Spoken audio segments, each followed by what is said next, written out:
Before you close your eyes completely, look up in your mind. Imagine a world without borders, without walls, without weight. Tonight, we surrender to the wind. Tonight, we learn the oldest secret of nature, the secret of flight. We are not just observing, we are ascending.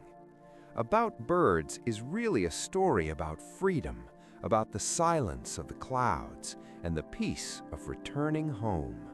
Let the earth fade away. It's time to fly. To truly understand the story about birds, we must first lower our gaze from the vastness of the open sky to the microscopic perfection of a single feather. For within this delicate and almost weightless structure lies the entire history of flight and the deepest secrets of freedom.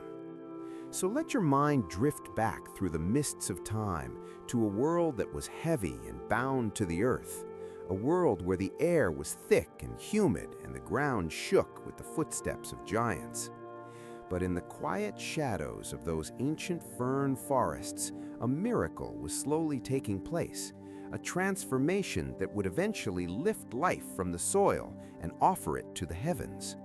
And it all began with the engineering of the feather, a masterpiece of design that is both incredibly complex and beautifully simple. So imagine now that you are holding a single feather in your hand, perhaps a feather from a hawk or a dove, and you can feel its weightlessness. It is as light as a breath, as light as a whisper. Yet within this lightness, there is a hidden strength that has conquered the winds of the world.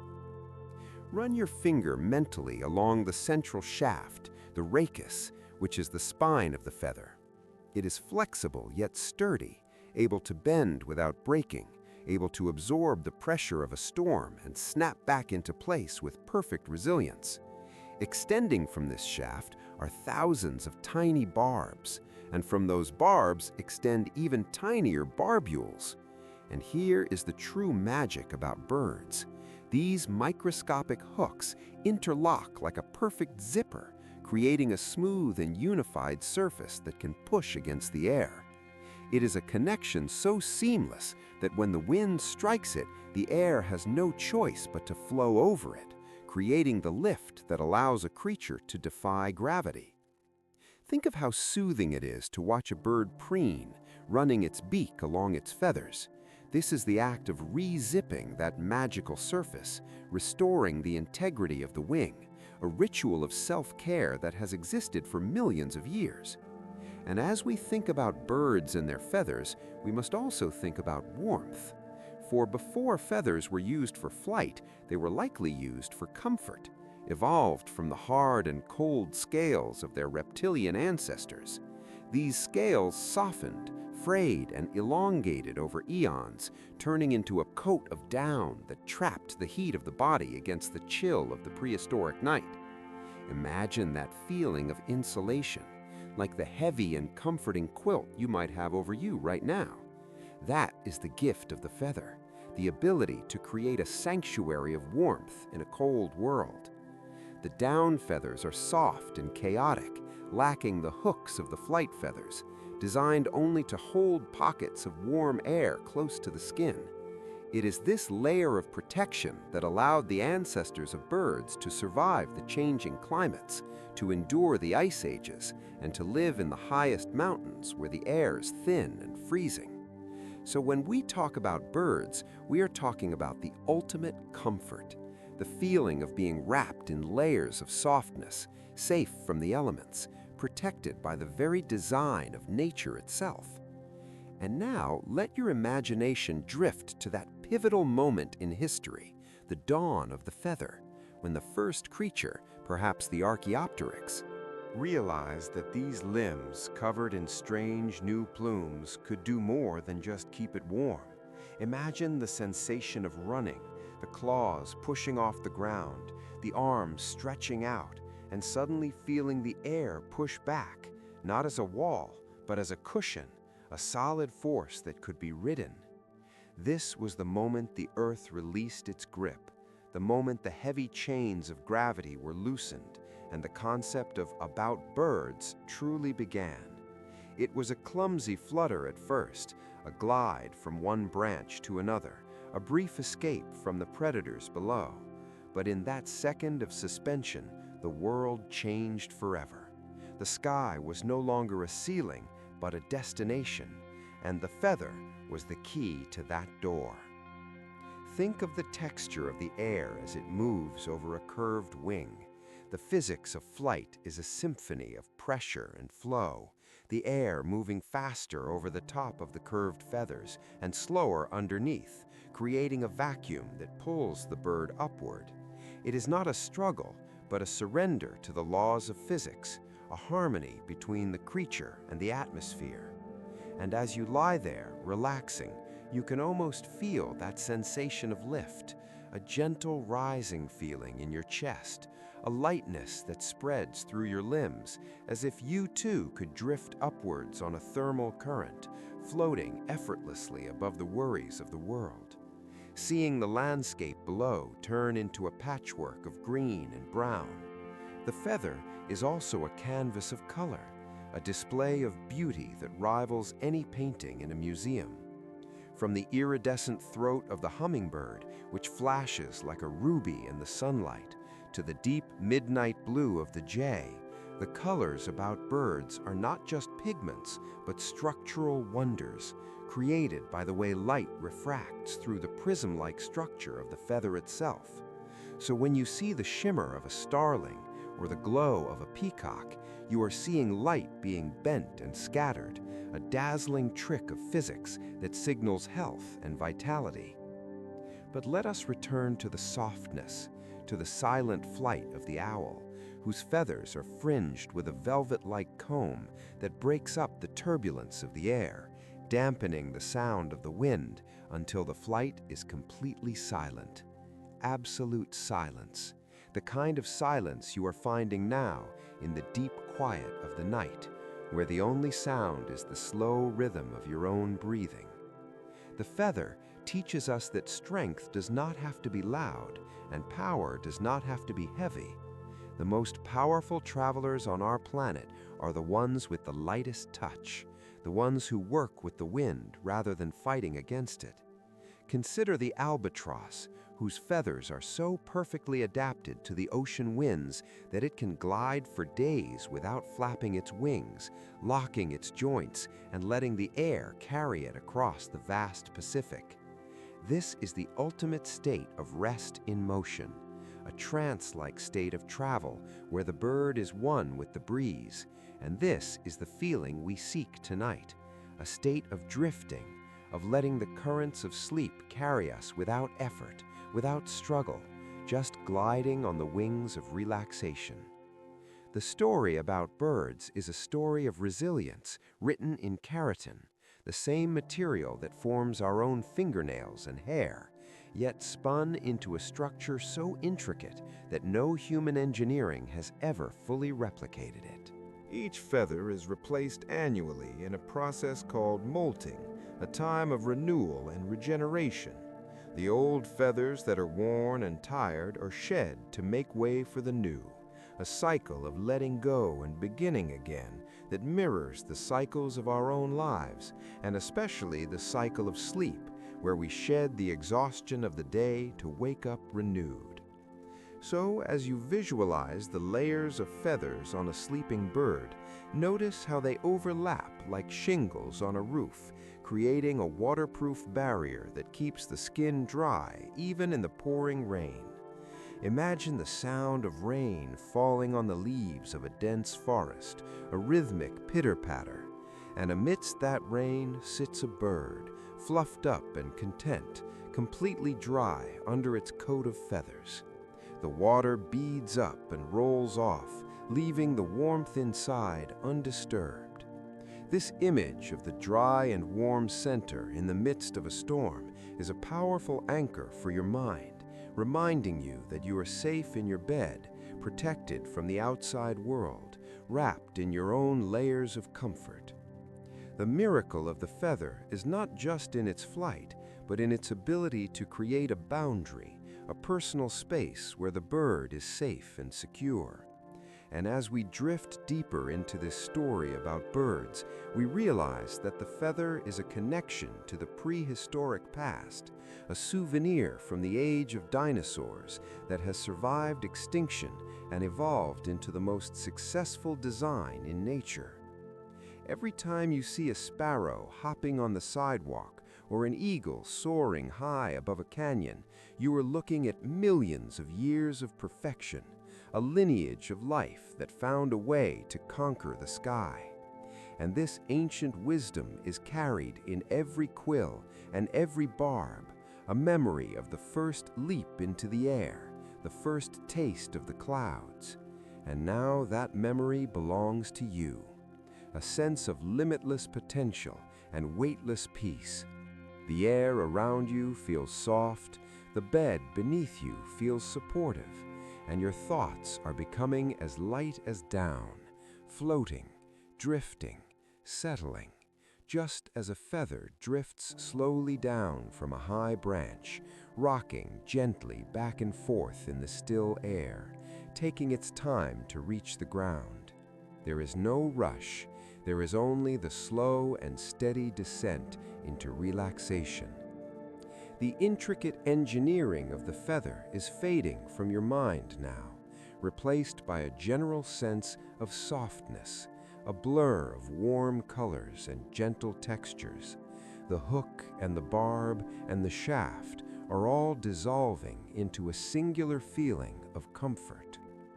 The story about birds is now a lullaby, a repetitive and soothing rhythm that matches the beating of a slow heart. The wings are folded now, the flight is over, and the bird has found its roost for the night, tucking its head back into the shoulder feathers, burying its beak in the warmth of its own down, closing its eyes against the darkness, just as you are closing yours, trusting in the safety of the nest, trusting in the warmth of the night. The miracle of the feather has done its work. It has carried you through the day, and now it wraps you in the silence of the night. Soft, warm, weightless, and deeply, deeply at peace. As the feather settles and the warmth of the nest surrounds us, we now expand our awareness to the vast and silent canopy of the night sky. For the story about birds is not just about the creatures themselves, but about their secret connection to the universe, a relationship written in the stars and whispered by the magnetic fields of the earth. So let your mind travel upward now, past the treetops and into the velvet indigo of the atmosphere, where the great navigators begin their journeys. This is a story of ancient maps that are never drawn on paper, but are etched into the genetic memory of every hatchling, a map of the universe that guides them across thousands of miles of open water and featureless desert. Imagine looking up at the constellations, the Big Dipper, Orion, the North Star, and realizing that you are sharing this view with millions of travelers who use these same points of light as their lighthouses. The indigo bunting, in the deep quiet of an American summer night, watches the rotation of the stars around Polaris to know exactly where north lies, a celestial wisdom that humans took centuries to learn, but birds have known since the dawn of time. And as you lie there in the comfort of your bed, imagine that you too possess this innate sense of direction, a feeling that you are exactly where you need to be, anchored by the gravity of the earth and guided by the silent watchfulness of the moon. But the most profound chapter of this story takes us away from the land, away from the cities and the forests, and out to the endless expanse of the open ocean, specifically the vast and rolling blue of the Pacific. Here we meet the master of the wind, the wandering albatross, a bird with the largest wingspan of any living creature, wings that stretch out like white sails to catch the air. And this is where the true hypnosis of flight begins, for the albatross does not flap, it does not struggle, it does not fight the air. It simply locks its elbows and surrenders to the wind, gliding for hours and sometimes days without a single beat of its wings. Imagine that sensation of locking your own muscles into a state of total relaxation, letting go of all tension and simply riding the currents of the night. The albatross is a creature of the air more than the earth, spending years at sea without ever touching land, sleeping on the wing, drifting in a state of semi-consciousness that is perfectly in tune with the rhythm of the waves. And as we follow this magnificent bird, we begin to understand the magnetic pole of the Earth. Scientists tell us that birds can see the magnetic fields, that they perceive the north and south poles as a gradient of color or a gentle pressure in their minds, a constant and reassuring hum that tells them they are never lost. Imagine having that certainty in your life, that deep knowing that no matter how far you drift, you are always tethered to your home, always held by the invisible forces of the planet. The albatross uses a technique called dynamic soaring, turning into the wind to gain height and then sliding down the other side of the invisible hill of air to gain speed, a perpetual motion machine fueled only by the breeze and gravity. Rise and fall. A rise and fall, a rhythm as steady and soothing as the ocean swell beneath it. Visualize the dark waters of the Pacific at night. The surface is like black glass, reflecting the silver path of the full moon, and there is nothing else for 1,000 miles in any direction, just the water, the moon, and the silent white bird gliding effortlessly between them. There is no noise here, only the hush of the wind over the feathers and the distant, rhythmic breathing of the sea. This is a solitude that is not lonely, but entirely peaceful, a freedom from all boundaries and all demands. The albatross has no appointments to keep, no schedules to follow, only the call of the horizon and the map of the stars. And as you visualize this endless flight, you can feel your own breathing falling into sync with that gliding motion, inhaling as you rise gently on the thermal, exhaling as you slide smoothly down into the valley of the waves, up and down, slow and steady. The sensation of floating is becoming real to you now. The bed is a cloud, the pillow is the air, and you are weightless, carrying no baggage, carrying no worries, just drifting with the magnetic pull of sleep. Think of the endurance of these travelers, how they trust the journey completely. They do not worry about the destination because they know the earth will guide them. They trust the wind to hold them up, just as you can trust your bed to hold you, just as you can trust the night to cover you. The story about birds is a story of trust, trusting in instincts that are older than language, trusting in the seasons to change, and trusting that after the long flight there is always a place of rest. The Pacific Ocean is vast and deep, a cradle of water that covers half the planet, and high above it, the albatross is a tiny speck of life, yet it is perfectly safe, perfectly at home in the void. Seeing the Southern Cross hanging low in the sky, a diamond arrangement of stars that has guided sailors and whalers and birds for eons. The air out here is crisp and clean, filled with the scent of salt and ozone, clearing your mind, washing away the dust of the day, leaving only clarity and calm. The bird adjusts its feathers with a microscopic shift, a tiny movement that keeps it on course, requiring no effort, just an awareness. And this is how we approach sleep, not by forcing it, not by flapping our wings against the dark, but by making tiny adjustments, shifting a shoulder, relaxing a jaw, softening a thought, and letting the current take us. The albatross knows that the wind will change, that the storms will come and go, but it remains calm, riding the turbulence until it turns into a smooth glide again. teaching us that everything passes, that every storm runs out of rain, and that peace is the natural state of the sky. The moon is moving slowly across the heavens, marking the passage of time without a ticking clock, just a slow arc of light that blesses the ocean with a silvery glow. And the bird flies through this light, a ghost of the ocean, a spirit of the air. Its eyes are dark and calm, watching the water, watching the stars, recording the journey in the map of its mind. A map that leads to islands far away, places of breeding and nesting.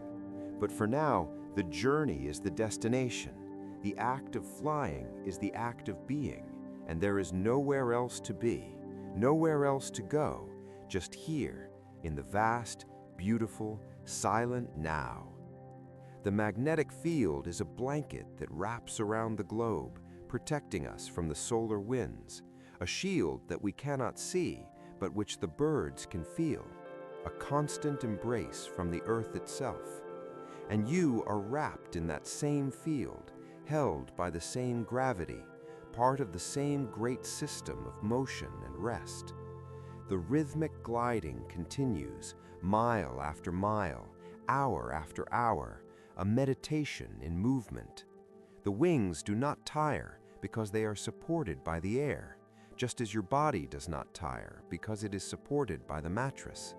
You are learning the art of the glide, the art of doing nothing and yet moving forward, the art of stillness in motion. And as the albatross dips low, the tip of its wing almost brushes the crest of a wave, a moment of connection between the sky and the sea, before it rises again, climbing slowly, silently towards the stars. The constellation of Orion is overhead now, the hunter, but here there is no hunting, only being. The stars are steady and unblinking, watching over the solitary traveler, and you feel a deep sense of connection to this ancient rhythm, a feeling that you have done this before, that you have flown in dreams, that you have known the way home without a map. The story about birds is waking up a memory in your soul, a memory of absolute freedom, of a time before walls and ceilings, when the only roof was the Milky Way and the only floor was the ocean. Let that memory soothe you. Let it expand your chest with deep, slow breaths, filling your lungs with the imaginary salt air, cool and refreshing, cleansing your thoughts, slowing your pulse. The albatross is drifting further away now, becoming a smaller silhouette against the moon, fading into the gentle mist of the horizon. But the feeling of its flight remains with you. The sensation of the glide is now in your muscles. The map of the stars is behind your closed eyelids, and the magnetic pull of sleep is stronger than ever, drawing you down, drawing you deep into the vast, calm ocean of dreams, where you can drift forever, safe, guided, and free. The stars are dimming, the ocean is quieting, and the wings are finally still. From the endless blue of the Pacific, we now let our spirits drift eastward, crossing the great mountains and the sweeping plains to land softly on the rich, dark soil of a lost world. For the story about birds is also a story of memory, a ghost story of the most beautiful kind that takes us back to the virgin wilderness of early America. So let your mind travel back in time, back to the 18th century, when the continent was a vast ocean of trees, the great eastern woodlands, where the chestnut and the oak grew so tall they seemed to hold up the sky, and where the forest floor was a soft carpet of moss and ferns that had never known the step of a paved road. In this ancient silence, we find a phenomenon that the world will never see again, the flight of the passenger pigeon, a bird that once numbered in the billions, a force of nature so overwhelming that it rivaled the weather itself. Imagine standing in a clearing of this old-growth forest. The air is cool and smells of pine needles and damp earth. The sunlight is filtering through the leaves in dappled pools of gold. And then you hear a sound in the distance, a low rumble, like the approach of a summer storm or the rushing of a mighty river. But the sky is clear. The sound grows louder, vibrating through the soles of your feet, resonating in your chest, a deep and powerful hum that speaks of life in its most abundant form.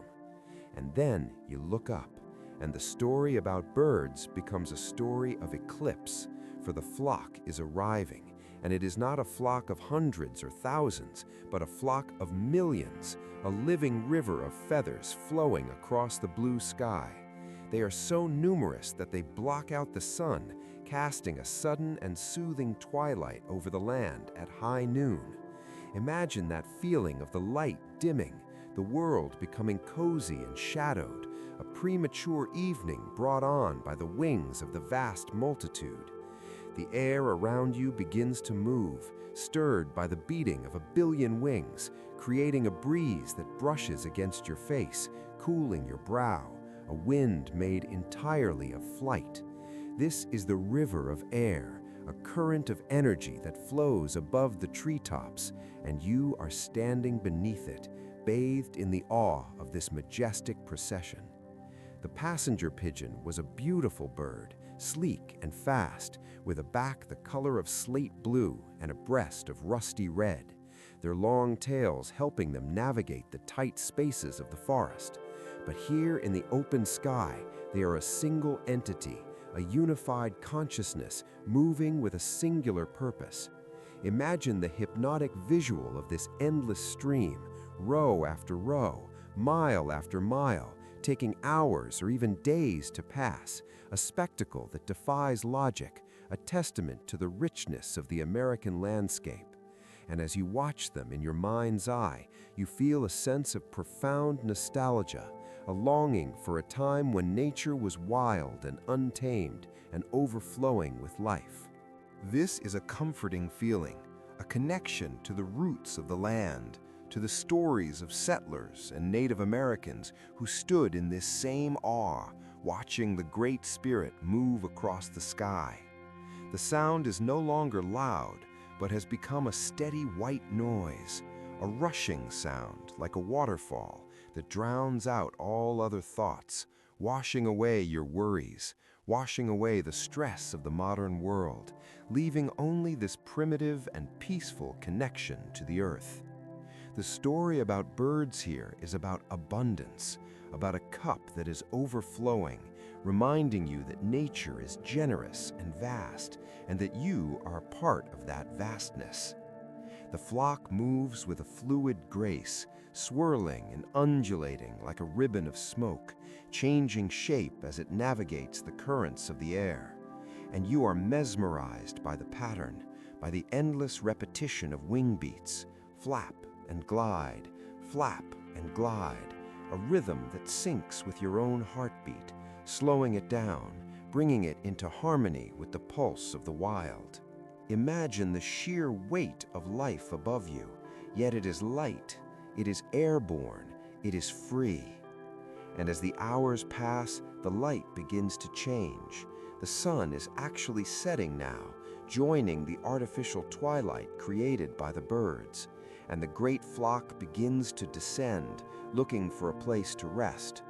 The story about birds turns to the comfort of the roost as these billions of travelers lower themselves into the branches of the giant oaks. Imagine the sound of the forest receiving them, the rustle of leaves, the soft creaking of wood as the trees bear the weight of their guests, the branches bowing down in a gesture of welcome, heavy with sleep, heavy with life. The noise of the flight fades away, replaced by the soft cooing and murmuring of the flock settling in for the night, a sound that is incredibly soothing, like the hush of a crowd falling silent before a performance or the gentle murmur of a stream. The forest is now a city of birds, a sanctuary of feathers, and you are safe within it, wrapped in the cloak of the wilderness. The air is still now, the wind from their wings has ceased, leaving a profound stillness that feels heavy and sweet, the kind of stillness that precedes a deep and restorative sleep. You can smell the wood smoke from a distant cabin, blending with the fresh scent of the night air, and you feel a kinship with those early Americans who slept under this same canopy, witnessing this same miracle. The passenger pigeon is a symbol of a lost time, but in this story they are not gone. They are here with you, alive in your imagination, filling the sky with their presence, reminding you that nothing is ever truly lost as long as we can dream it. The darkness of the night is complete now. The stars are hidden by the canopy and the birds, creating a cocoon of safety, a blanket of warmth that covers the entire forest, and you are tucked under that blanket, hidden away from the world, invisible and secure. The sensation of the rushing river of air is still echoing in your mind, a phantom breeze that rocks you gently back and forth, lulling you into a state of heavy relaxation. The power of the flock is now a power of rest, a collective energy of sleep that is contagious. Imagine millions of tiny hearts slowing down, millions of wings folding against bodies, millions of eyes closing, and you are joining them.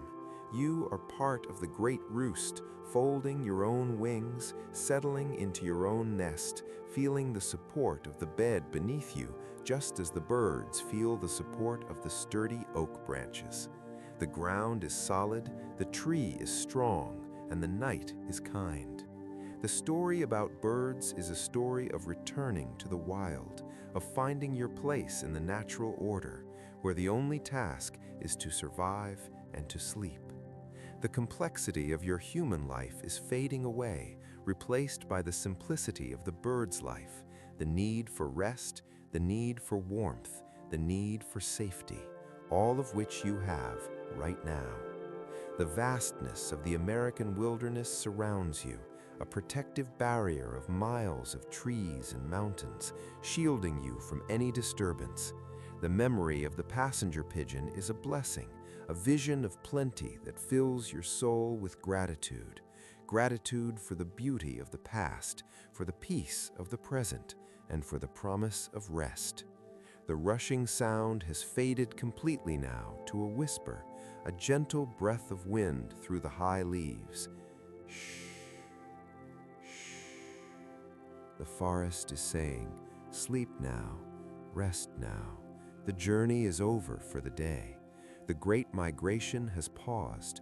The sky is empty and quiet, waiting for the sun, but the sun is hours away, and the night stretches out before you like a calm black ocean, inviting you to dive in, to float in the deep waters of slumber. The image of the slate-blue backs and the ruddy breasts fades into the dark, leaving only the feeling of their presence, a comforting weight that holds you down, grounds you, prevents you from floating away. You are anchored in history, anchored in nature, anchored in sleep. The story about birds has taken you from the ocean to the forest, from the solitary albatross to the massive flock, showing you that whether alone or together, the destination is always the same. The destination is peace. The destination is rest. And as the last echo of the great flock fades from your mind, you are left with a profound silence, a silence that is not empty, but full of dreams, full of history, full of the soft and gentle night. The heavy branches of the oak tree are still, the leaves are motionless, and the world is asleep. You are asleep, drifting, floating, dreaming in the heart of the ancient, wild, and beautiful dark. The echoes of the great passenger pigeon flocks have faded into history, and the vibrant colors of the day have drained away into the gray of twilight. So now we turn the page of our story about birds to enter a chapter written in shadow and silver light. Moving northwards now, far away from the cities and the plains, deep into the boreal forests of the northern hemisphere, where the pine trees stand like tall, dark sentinels guarding the secrets of the snow. Here, the air is crisp and cold, smelling of resin and ice, and the silence is so profound that it feels like a heavy blanket resting on your shoulders. In this realm of the winter night, we meet the true master of the air, the great gray owl, a bird that embodies the very essence of stillness. Imagine yourself standing in this deep forest.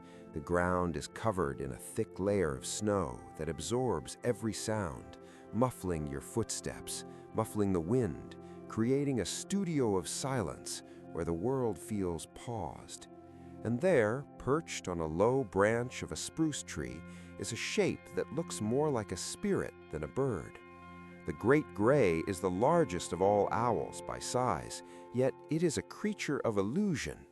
Beneath its voluminous feathers, its body is small and light, but it wraps itself in layer upon layer of downy insulation to survive the freezing temperatures, making it look like a giant fluffy puff of smoke against the dark tree trunk. The story about birds here is a lesson in the engineering of silence, for the owl has evolved not just to fly, but to vanish. Run your mind over the texture of its feathers. Unlike the stiff and glossy feathers of a falcon, which cut through the air with a whistling sound, the owl's feathers are velvety and soft. The leading edge of the wing is serrated like the teeth of a fine comb, a design that breaks up the turbulence of the air into microcurrents, scattering the sound waves before they can form. And the trailing edge of the wing is fringed and tattered, preventing the air from rushing off in a noisy wake. This means that when the great gray owl takes flight, it does not make a sound, not a whisper, not a rustle. It simply detaches from the tree and floats. Imagine that sensation of absolute weightlessness and absolute silence, gliding through the dark corridors of the forest like a phantom. This silence is hypnotic. It is a void that draws you in, allowing you to let go of the noise of your own life, the noise of traffic, the noise of screens, the noise of thoughts. All of it is absorbed by the owl's velvet wings, leaving you in a state of pure, quiet existence. The owl is not just a hunter, but a listener. Its entire face is a satellite dish. Those large circular discs of feathers around its eyes are designed to funnel sound to its ears, which are hidden asymmetrically on its head, allowing it to pinpoint the heartbeat of a mouse under 2 feet of snow. This intensity of focus is a form of meditation. The owl sits for hours without moving a muscle, watching, listening, waiting, possessing a patience that we can only dream of.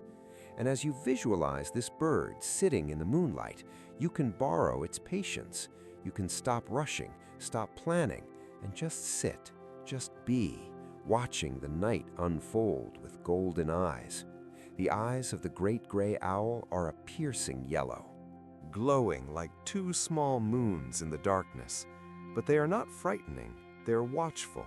They are the eyes of a guardian who stays awake so that the forest can sleep. Imagine that the owl is watching over you right now, perched on the headboard of your bed or on a branch outside your window, a silent sentry keeping the nightmares at bay, keeping the worries at a distance, allowing you to surrender to the vulnerability of sleep. The forest around the owl is a study in shadows. The moonlight filters through the pine needles, creating patterns of lace on the blue-white snow.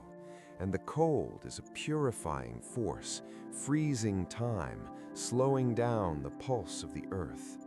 In this deep freeze, everything moves slower. The sap in the trees moves slower. The rivers under the ice move slower, and your breath moves slower, inhaling the imaginary cool air, exhaling a cloud of warmth. The contrast between the cold forest and your warm bed makes the comfort feel even deeper. You are tucked away in a burrow of blankets, safe and hidden, just as the small creatures of the forest are tucked away under the snow. The owl glides again, moving from one tree to another, a shadow passing over a shadow, effortless and fluid. The story about birds teaches us that power does not need to be loud to be effective, that the greatest strength often comes from the quietest places. Think of how the snow dampens the acoustics of the world, making everything sound close and intimate, a hush that commands reverence.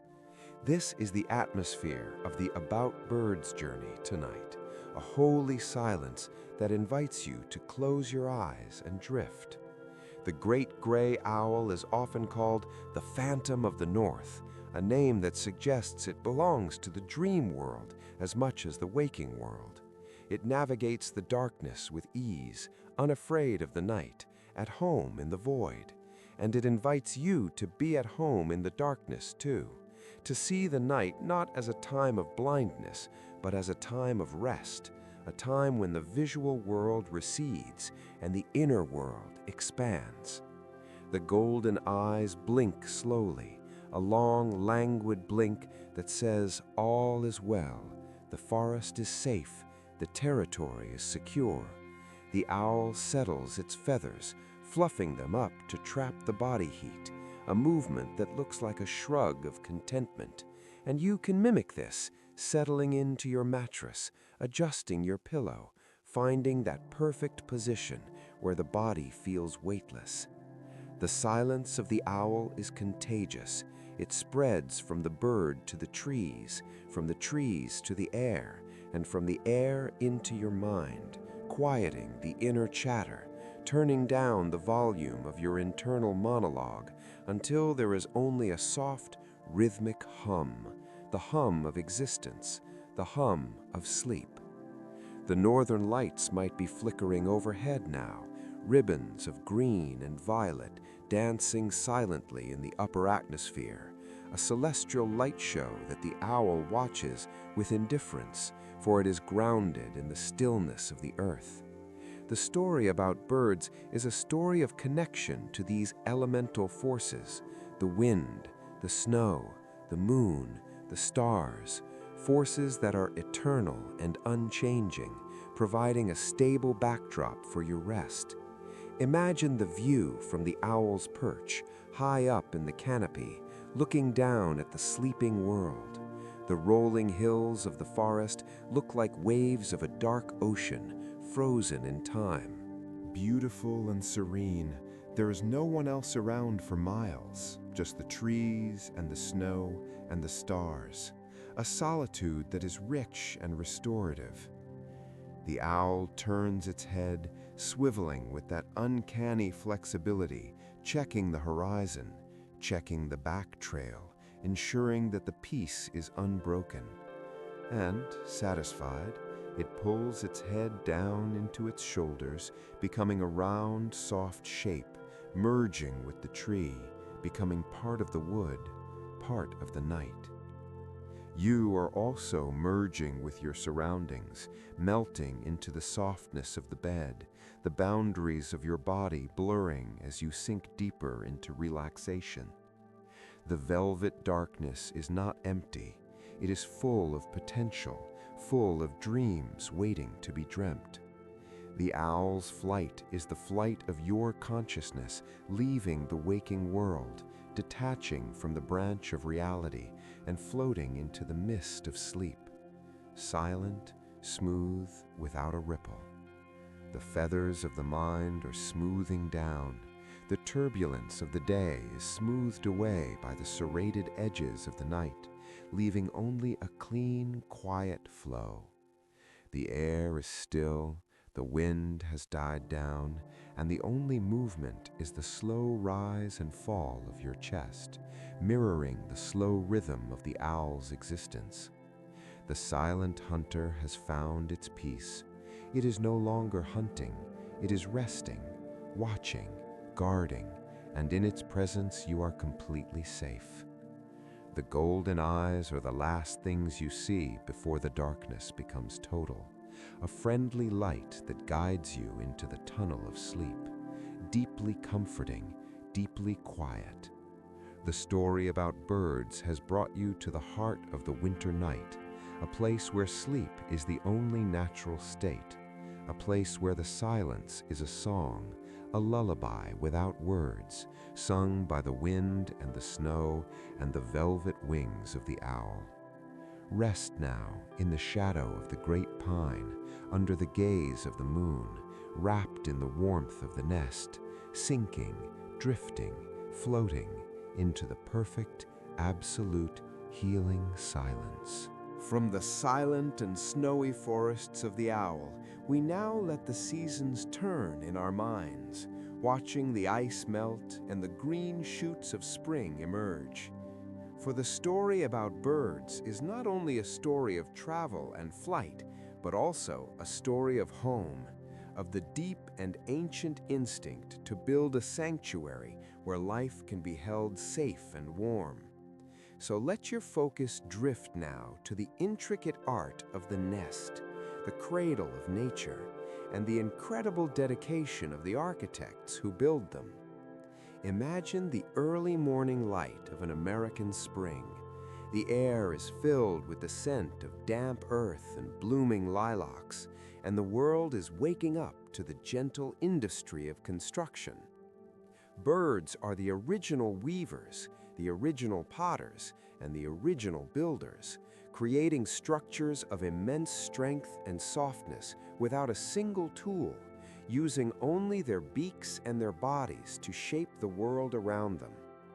Think of the American robin, a familiar friend in the backyard, working with tireless patience to gather dried grass and twigs, carrying them one by one to the fork of a maple tree.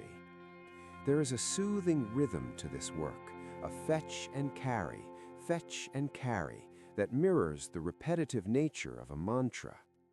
The robin also uses mud, bringing soft, wet clay from the riverbank to cement the walls of her home, creating a sturdy cup that will shelter her family from the wind and the storm. Imagine the texture of that mud, cool and smooth, hardening into a protective shell, a fortress of earth high in the branches. But the true magic of the nest lies in the lining, the interior layer that touches the skin. For after the structural work is done, the bird seeks out the softest materials she can find.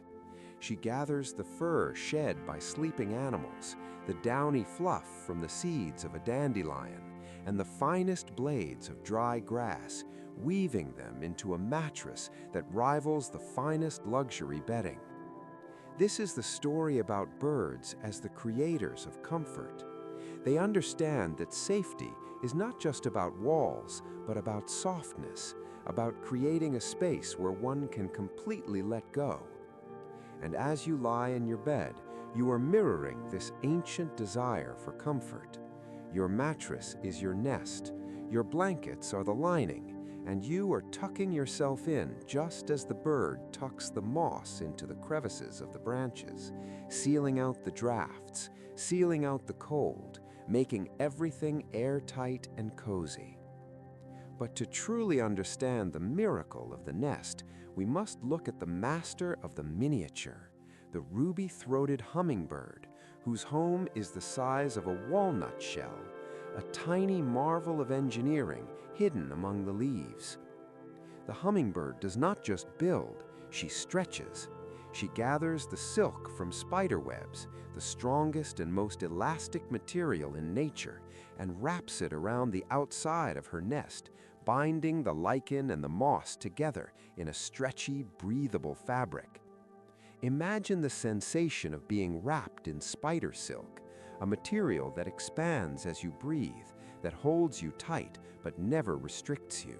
Allowing the nest to grow as the hatchlings grow, a home that adapts to the needs of the body, this is the ultimate embrace, a hug that lasts for weeks, keeping the tiny bird secure even as the branch sways in the summer breeze. Visualize the hummingbird hovering, her wings a blur, as she places a flake of gray-green lichen on the outside of the cup, camouflaging it so perfectly that it looks like nothing more than a knot on the wood. This is the feeling of being hidden, of being invisible to the world, safe in a secret place where no one can find you and no one can disturb you. The interior of the hummingbird's nest is lined with the fuzz from cinnamon ferns or the soft white down of thistle, creating a cloud-like floor that is softer than velvet, softer than air. Imagine shrinking down, becoming small and weightless, and curling up inside that tiny cup. The walls are curved to fit your body perfectly, rising up around you to block out the sights and sounds of the forest, leaving you in a private world of warmth and shadow. The story about birds teaches us that home is something we make, something we weave from the materials of our lives, but it is also something we feel, a sensation of belonging, of being held by the environment. Think of the mother bird sitting on the nest, her brooding patch, a featherless area on her belly that radiates heat, pressed against the eggs or the chicks, transferring her life force, her warmth directly to them. This is the feeling of the heavy duvet on your body, a weight that is not a burden but a protection, a steady pressure that calms the nervous system, telling your muscles that they can stop working, they can stop holding you up, because the nest is holding you now. The branch is holding the nest, the tree is holding the branch, and the earth is holding the tree. You are part of this great chain of support. You are not alone in your rest. You are supported by the very ground of being. The wind rocks the branch gently back and forth, a natural cradle song that has lulled billions of birds to sleep over millions of years. Sway and drift, sway and drift. The movement is barely perceptible, just a gentle undulation like a boat on a calm pond, and your bed seems to sway with it, a phantom motion that guides you deeper into the trance of sleep. The nest is a place of vulnerability, yes, but also a place of immense trust.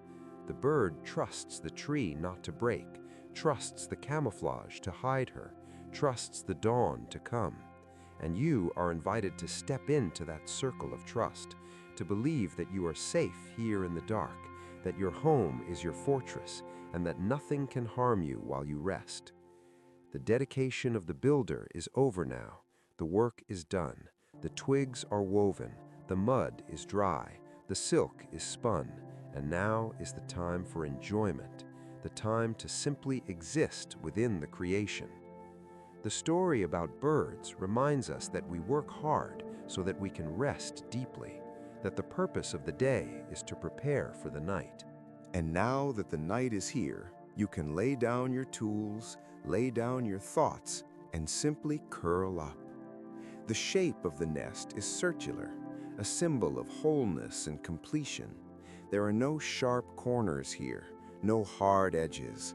Everything is rounded and smooth, flowing in an endless loop of comfort. The moss smells of deep green forests, fresh and earthy, a scent that grounds you, clearing the mental clutter, bringing you back to the basics of survival: warmth, shelter, sleep. Imagine the canopy of leaves above the nest, acting as an umbrella, shielding you from the rain. You can hear the raindrops tapping gently on the leaves, a soft, rhythmic drumming that is music to the ears. Tip-tap, tip-tap, a sound that says you are dry, you are warm, you are inside. The contrast between the wet world outside and the dry world inside the nest creates a feeling of intense gratitude, a pleasure in the simple fact of being dry and warm. The hummingbird settles down for the night, entering a state called torpor, where her heart rate slows down dramatically to save energy, a deep hibernation that happens every single night. She becomes still, her breathing becomes shallow, her body cools down, and she surrenders completely to the preservation of energy. This is what your body is doing now, powering down the systems, dimming the lights, turning off the engines, entering your own state of restorative torpor, guided by the wisdom of the bird. The silk of the nest holds you together, keeping your dreams safe, keeping your spirit tethered to the warmth. The architects of comfort have done their job well. They have built a masterpiece of sleep, and you are the resident of this masterpiece, the owner of this soft, tiny, hidden kingdom. The world outside is vast and wild, but in here, in the nest, the world is small and manageable. It is only as big as your body, only as big as your warmth. There is no need to look over the edge, no need to see what is happening on the ground. Everything you need is right here, in the soft, downy lining, in the curve of the wall, in the sway of the branch. The story about birds is a lullaby of structure and softness, a reminder that we are all creatures who need a place to land, a place to fold our wings. And tonight, you have found that place, deep in the imaginary branches of a sun-dappled forest, which is now turning to the blue shades of night. The green leaves are turning to black silhouettes against the moon. The flowers have closed their petals, and the nest is the warm center of a sleeping universe. Feel the phantom feathers brushing against your cheek, soft as a breath. Feel the gentle heartbeat of the earth beneath you. Feel the security of the woven walls. You are a hatchling of the universe, looked after, provided for, and deeply loved by the nature that created you. The weaving is tight, the bond is strong, and the night is long and peaceful. Drift deeper into the moss, sink deeper into the down. Let the spider silk cradle your heavy limbs. Let the wind rock you. Let the rain sing to you. Sleep now, little traveler. Sleep in the safety of the nest. Sleep in the architecture of comfort. Sleep in the arms of the night. From the cozy confines of the mossy nest, we now spread our wings to embrace the infinite width of the horizon. For the story about birds is not just about the small and the hidden, but also about the majestic and the high. So let your spirit rise now, up and away from the forest floor, traveling westwards across the great American landscape until the trees give way to stone and the green gives way to the deep burning reds and ochres of the desert. We are arriving at the edge of the world, the rim of the Grand Canyon, a place where the earth opens up to reveal its ancient heart.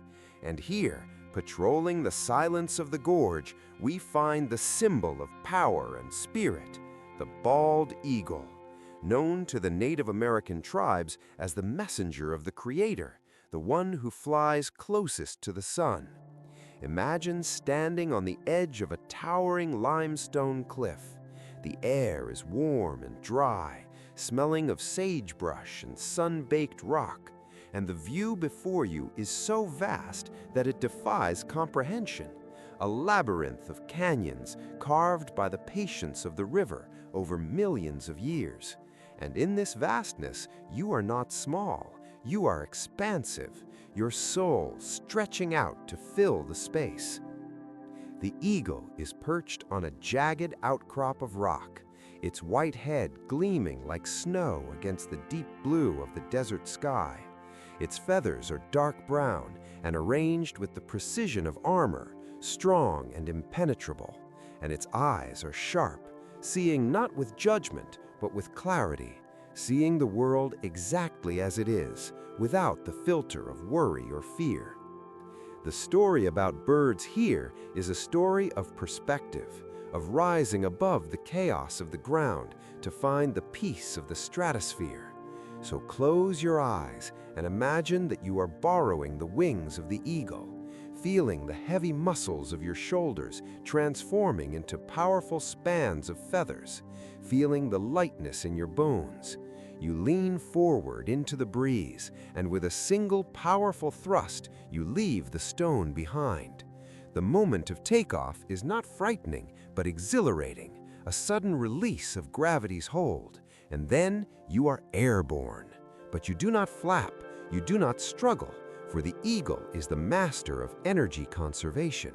It understands the invisible landscape of the air better than we understand the solid ground. The canyon is filled with thermals, columns of warm air rising from the sun-heated rocks below, invisible elevators that lift you higher and higher without any effort on your part. Imagine that sensation of being pushed upwards by a giant, gentle hand. The air is solid beneath your wings, supporting you completely. You lock your wings into a straight line, rigid and strong, and you simply circle, drifting in a slow, hypnotic spiral, round and round, higher and higher. The world below is shrinking. The river becomes a silver ribbon. The trees become specks of green moss, and the problems that seemed so big on the ground are now invisible, lost in the vast scale of the earth. This is the gift of the eagle, the ability to detach. To float above the drama of life and observe it from a place of calm neutrality. The wind rushes past your face, a clean and constant sound like a white noise machine, washing away your thoughts, purifying your mind. The air up here is thin and cool, a refreshing contrast to the heat of the canyon floor, and you feel a profound sense of isolation. But it is a good isolation, a royal solitude where you are the king or queen of the sky, with nothing above you but the blue vault of heaven, and nothing below you but the beautiful, broken earth. The story about birds in Native American tradition speaks of the eagle as the carrier of prayers, taking the whispers of the people up to the Great Spirit. So imagine that as you soar, you are releasing your own prayers, your own wishes, your own burdens, letting them fall away from you, drifting down into the canyon to be washed away by the river while you remain light and unburdened, rising ever closer to the light. The sensation of weightlessness is absolute. Your body feels as light as a cloud, floating on the currents of the atmosphere. You are surfing the sky, tilting your wings slightly to the left, then to the right, steering with the subtle movements of your tail feathers, feeling a sense of total control, a mastery over your environment that brings a deep, resonant confidence to your soul. You are safe here. You are powerful here. You are unreachable by the noise of the world. The sun warms your back, penetrating deep into your muscles, relaxing every knot of tension, melting away the stress of the day.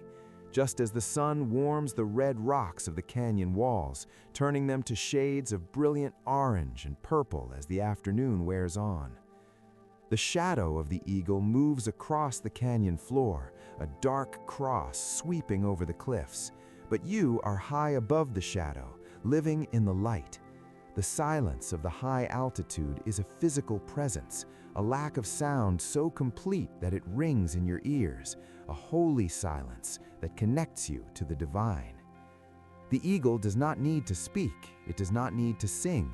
Its presence is enough, its power is in its being, and you too are enough, just as you are, resting in the power of your own existence. No need to do, only to be, hovering on the wind, suspended in time. The story about birds is also a story of vision. The eagle has two centers of focus in its eyes, allowing it to see forward and sideways at the same time, giving it a panoramic awareness of the world. Imagine opening your inner vision to this panorama, seeing the interconnectedness of all things, the river connecting to the sea, the canyon connecting to the plateau, the earth connecting to the sky, and you connecting to the peace of the universe. The rhythm of the flight is slow and steady, a gentle rocking motion as you pass through different layers of air, a lullaby of motion that soothes the inner ear and calms the nervous system. You are drifting, drifting, drifting, carried by forces greater than yourself, trusting the thermal to hold you, trusting the wind to guide you. The Great Spirit is in the wind, in the rock, in the feather, and in you, a universal energy of life that flows through everything. And up here, in the clear air, you can feel that energy more clearly than ever. A hum of vibration that is both energizing and relaxing. The sun begins to dip lower in the sky, casting long shadows across the canyon, painting the clouds in shades of pink and gold. And the eagle knows it is time to return to the earth, but not to the ground, never to the ground, but to the eyrie, the high nest built on the inaccessible ledge of a cliff, a castle in the air where safety is guaranteed. You begin a long, slow glide downwards, angling your wings to slice through the air, descending with grace and dignity. The descent is smooth, like sliding down a gentle slope of silk, the wind whistling softly as you lose altitude, lower and lower, until you see the familiar ledge, the sanctuary of sticks and branches that has withstood the storms of decades. You flare your wings to slow down, the air pushing against your chest, acting as a brake, and you land softly, your talons gripping the rough stone, feeling the solid, reassuring connection with the mountain. You fold your wings, tucking them against your sides, and the feeling of weight returns, but it is a good weight, a grounding weight, the feeling of being home. You are perched high above the world, looking out over the darkening canyon, the purple haze of twilight settling into the deep gorges, the first stars appearing in the darkening blue above. The divine messenger has completed its journey, the prayers have been delivered, the spirit has been renewed, and now the body must rest. The story about birds reminds us that even the most powerful creatures need sleep.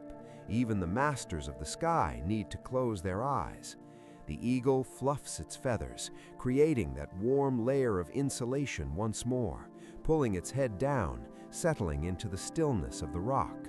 The canyon is quiet now, the heat of the day radiating slowly from the stones, keeping the air warm around you, a natural heater that comforts you through the night. You feel a sense of immense accomplishment, not because you did anything, but because you flew. You experienced the freedom of the soul, and that memory of flight is now embedded in your dreams. You are no longer just a person in a bed. You are a creature of the wind, a spirit of the sky, resting between flights, gathering strength for the sunrise. The image of the Grand Canyon fades into a soft, dark blur, the red rocks turning to gray, then to black, the river a faint whisper in the distance. The world is shutting down, the vast landscape is sleeping, and you are sleeping with it, part of the great American wilderness, part of the ancient history of the land, protected by the height, protected by the eagle's spirit, protected by the night. The sensation of soaring is still with you, a gentle lifting feeling in your chest, as if your heart still has wings, as if your dreams can take flight whenever they choose. Absolute control, absolute peace, absolute rest. The messenger is silent, the message is received, and the message is sleep. Deep, restorative, powerful sleep. Under the vast canopy of the stars, held in the arms of the canyon, safe and sound. From the silent heights of the canyon and the watchful eyes of the eagle, we now descend softly into the realm of sound. For the story about birds is, at its heart, a story of music, a story of the oldest melody on Earth that has been circling the globe for millions of years, never stopping, never ending, a wave of song that travels just ahead of the sunlight. So let your ears tune in now to the frequency of the dawn chorus, the symphony that wakes the sun. But for you, in this deep state of rest, it is not a call to wake up, but a lullaby to drift deeper, a reminder that the world is turning and life is continuing without any effort from you. Imagine the dawn chorus as a rolling tide of sound, starting in the east and moving west, a baton passed from one bird to another across the oceans and the continents, a continuous chain of song that wraps the planet in a blanket of harmony. And we begin this musical journey in the ancient gardens of Persia, under the light of a fading moon, where the scent of damask roses hangs heavy in the cool air. Here we find the poet of the night, the nightingale, a bird so revered in history that kings and emperors would sit in silence just to hear its voice. The story about birds tells us that the nightingale sings not for the day, but for the beauty of the darkness, a complex and liquid song that bubbles up from the throat with an intensity that seems impossible for such a small creature. Imagine sitting on a marble bench in an ancient courtyard.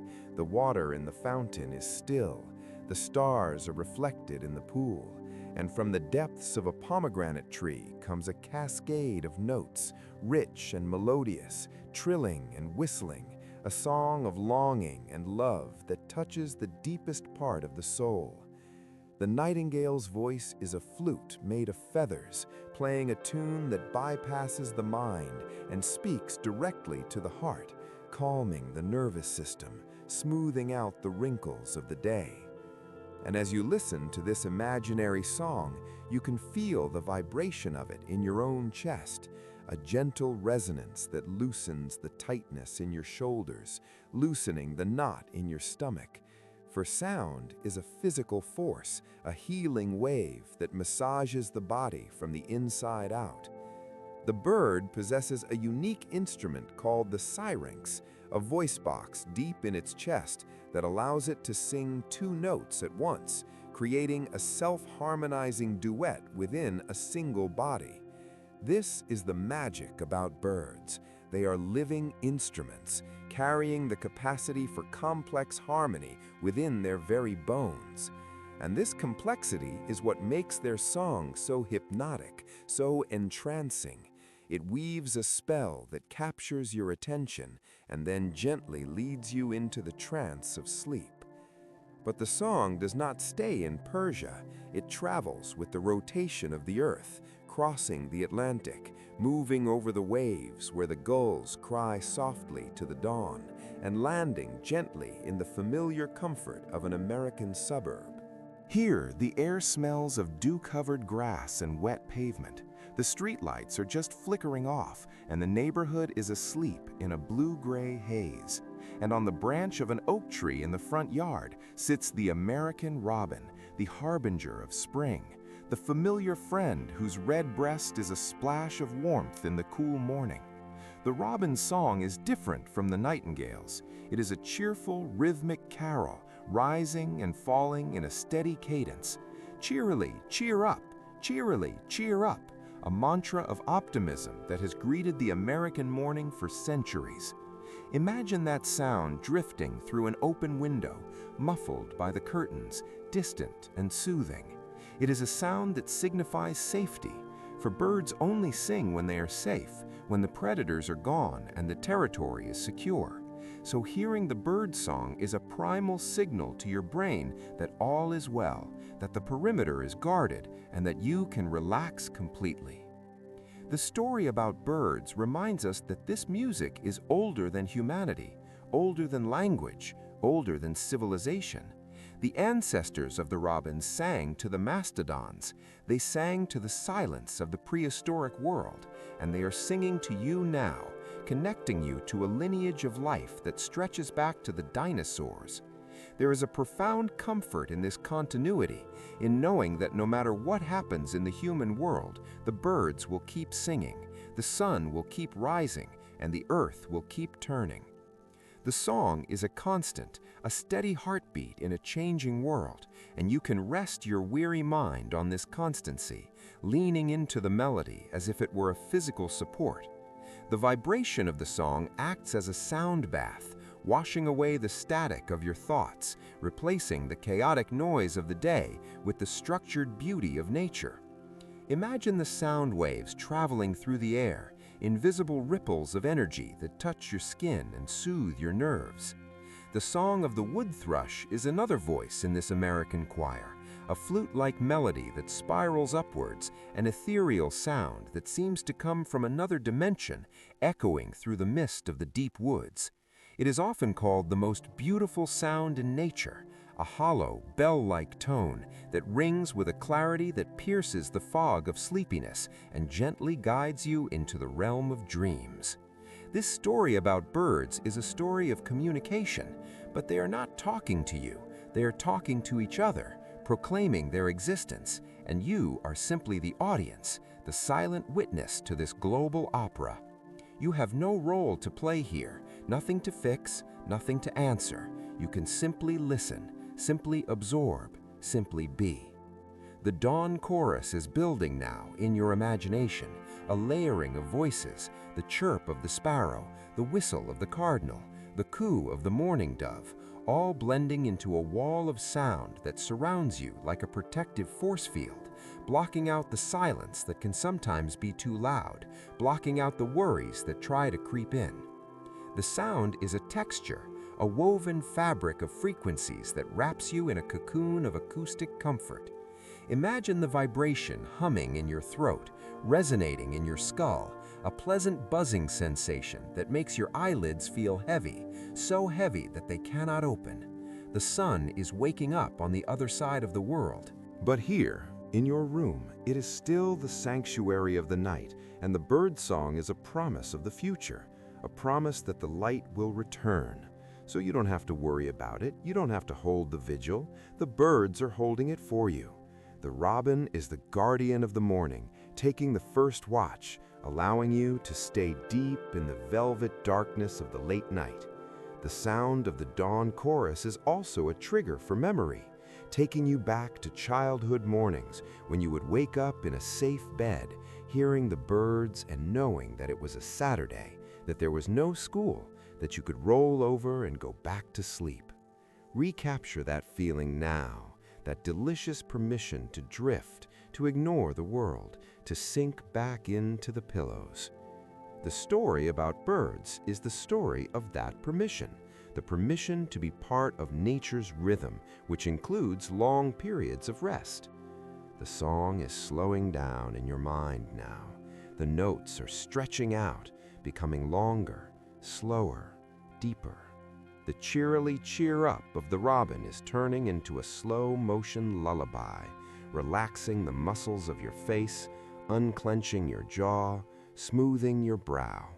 The vibration is moving down your spine, vertebrae by vertebrae, a massage of sound that releases every ounce of tension. You are floating on the melody, drifting on the notes, carried away by the song that wakes the sun but sends you to sleep. The Persian garden and the American suburb are merging into one peaceful landscape, a dreamscape of green leaves and soft light and gentle music. The nightingale and the robin are singing a duet of peace, a harmony that transcends time and space, and you are at the center of it, the silent center of the turning wheel, the quiet heart of the singing world. The syrinx vibrates, the air moves, the ear receives, and the brain relaxes. It is a perfect cycle, a perfect design, intended to bring harmony to the listener. The ancient melody is fading now, becoming a soft whisper, a background hum that is indistinguishable from the sound of your own breath. The birds are tucking their heads back under their wings in your mind. The concert is ending, not with a sudden stop, but with a gentle fade, leaving a residue of peace, a lingering sense of well-being. The sun has been sung awake in your imagination, but your body is sinking into the shadow, sinking into the silence that follows the song, a silence that is richer and deeper because of the music that preceded it. The story about birds has sung you a lullaby of history and nature, a song of vibration and life, and now that the song is done, the only thing left to do is to follow the echo down, down, down into the deepest, quietest, most restful sleep you have ever known. The melody is gone, the peace remains. The song of the dawn has faded now, and the vibrant energy of the morning chorus has mellowed into a profound and heavy silence. So we turn our attention away from the trees and the sky to look downward at the surface of the water. For the story about birds is also a story of grace, of the ability to move through the world without disturbing it. And there is no creature that embodies this serene mastery better than the swan. So let your mind conjure up an image of a perfect, still lake. Perhaps it's a hidden pond in the manicured gardens of Victorian England, where the weeping willows dip their long green fingers into the water. Or perhaps it is the familiar curve of the lake in Central Park, New York, in the quiet hours of the early morning before the city wakes up, where the water acts as a mirror for the sky, and the iconic Bow Bridge is reflected in a perfect circle of stone and shadow. The water is absolutely motionless, a sheet of polished glass that holds the memory of the night's coolness. And on this glass sits a shape of pure white, a sculpture of snow and cloud that is living and breathing. The mute swan, the most elegant of all waterfowl, is gliding towards you. But there is no effort in its movement, no visible splashing, no struggle against the friction of the water. It simply drifts, powered by an invisible force, sliding over the surface like a thought passing through a calm mind. The story about birds here is a lesson in buoyancy, in the art of being held up by the element you live in. Think about the physics of this for a moment. The swan is heavy, a large and powerful bird, yet it floats high on the water, its feathers trapping air to create a natural life vest, a cushion of lightness that keeps it elevated. And you can feel this same buoyancy in your own body right now, the feeling of the mattress pushing up against you, holding you, supporting every ounce of your weight so that you don't have to hold yourself. You can just float, just glide, just be. The swan's neck is curved in a graceful S shape, a line of beauty that has inspired artists and poets for centuries, a curve that suggests flexibility and softness. Unlike the rigid lines of the man-made world, this curve is organic and flowing, leading the eye down to the water, where the white feathers meet their dark reflection, creating a double image, two swans, one of the air and one of the water, moving in perfect synchronization, blurring the line between reality and dream. Imagine the mist rising off the lake, wisps of white vapor that curl around the swan's body, softening the edges of the world, making everything look like an impressionist painting, soft focus, gentle light, muted colors. The mist dampens sound, creating a cocoon of privacy where the only thing that exists is you and the bird and the water. The swan moves past a patch of water lilies, the large green pads floating flat on the surface, and the bird leaves a wake behind it, a gentle V shape of ripples that spreads out slowly, widening and smoothing until the water returns to glass. Watch those ripples in your mind.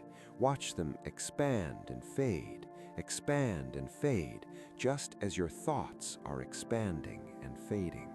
Losing their momentum, losing their sharp edges, smoothing out into a flat, calm surface.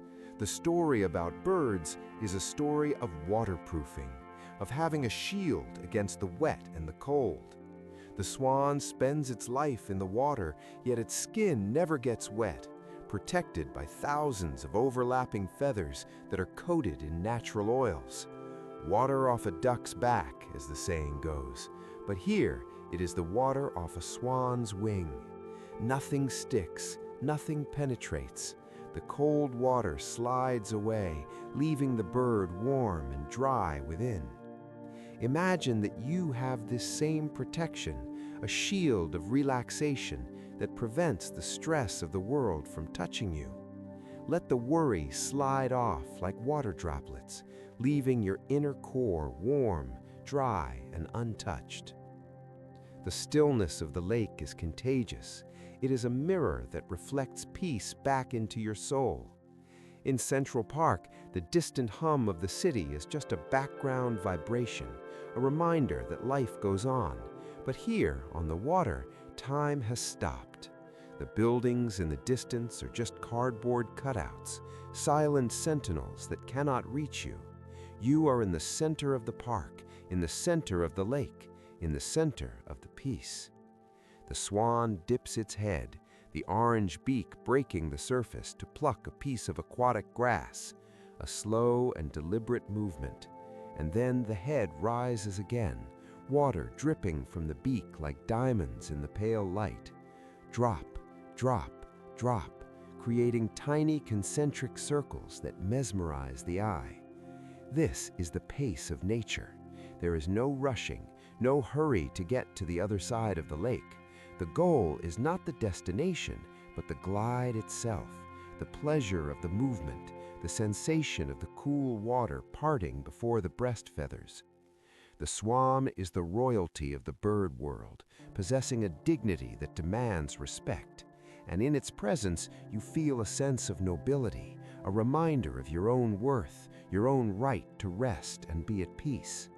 The white of the feathers is not a stark white, but a creamy, soft white, like old parchment or vanilla cream, a color that is easy on the eyes, soothing and pure.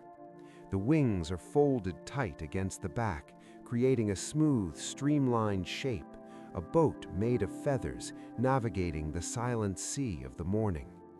Imagine being small enough to climb onto the back of the swan, to nestle into the deep downy feathers between the wings, riding this magnificent creature across the misty lake, feeling the gentle sway of its movement, feeling the warmth of its body rising up to meet you. You are a passenger on the ship of dreams, traveling to the island of sleep. The willows on the bank are motionless, their leaves hanging down like curtains, closing off the stage, shutting out the audience, leaving only the actors of the dream. The water is cool, deep and dark, a mystery that you float above, safe on the surface. The story about birds tells us that swans mate for life, a symbol of enduring love and loyalty. And this adds a layer of emotional warmth to the image, a feeling of connection and devotion, knowing that this bird is not alone in the world, and neither are you. You are connected to the rhythm of life. Connected to the people you love, even in the solitude of sleep. The fog is getting thicker now, rolling in from the edges of the lake, obscuring the banks, hiding the trees, until all you can see is the white bird and the gray water, a simplified world of tone and texture. This simplification is what the brain craves before sleep, a reduction of input, a clearing of the stage. The visual cortex is shutting down, the colors are fading to gray, the shapes are softening. The swan is becoming a cloud, a ghost, a whisper of white in the gray, gliding, drifting, floating. The movement is so smooth it feels like flying in slow motion, levitating just above the water. The reflection is fading as the light dims. The sun has not yet risen fully, or perhaps it has set. Time is irrelevant here. There is only the eternal present of the lake.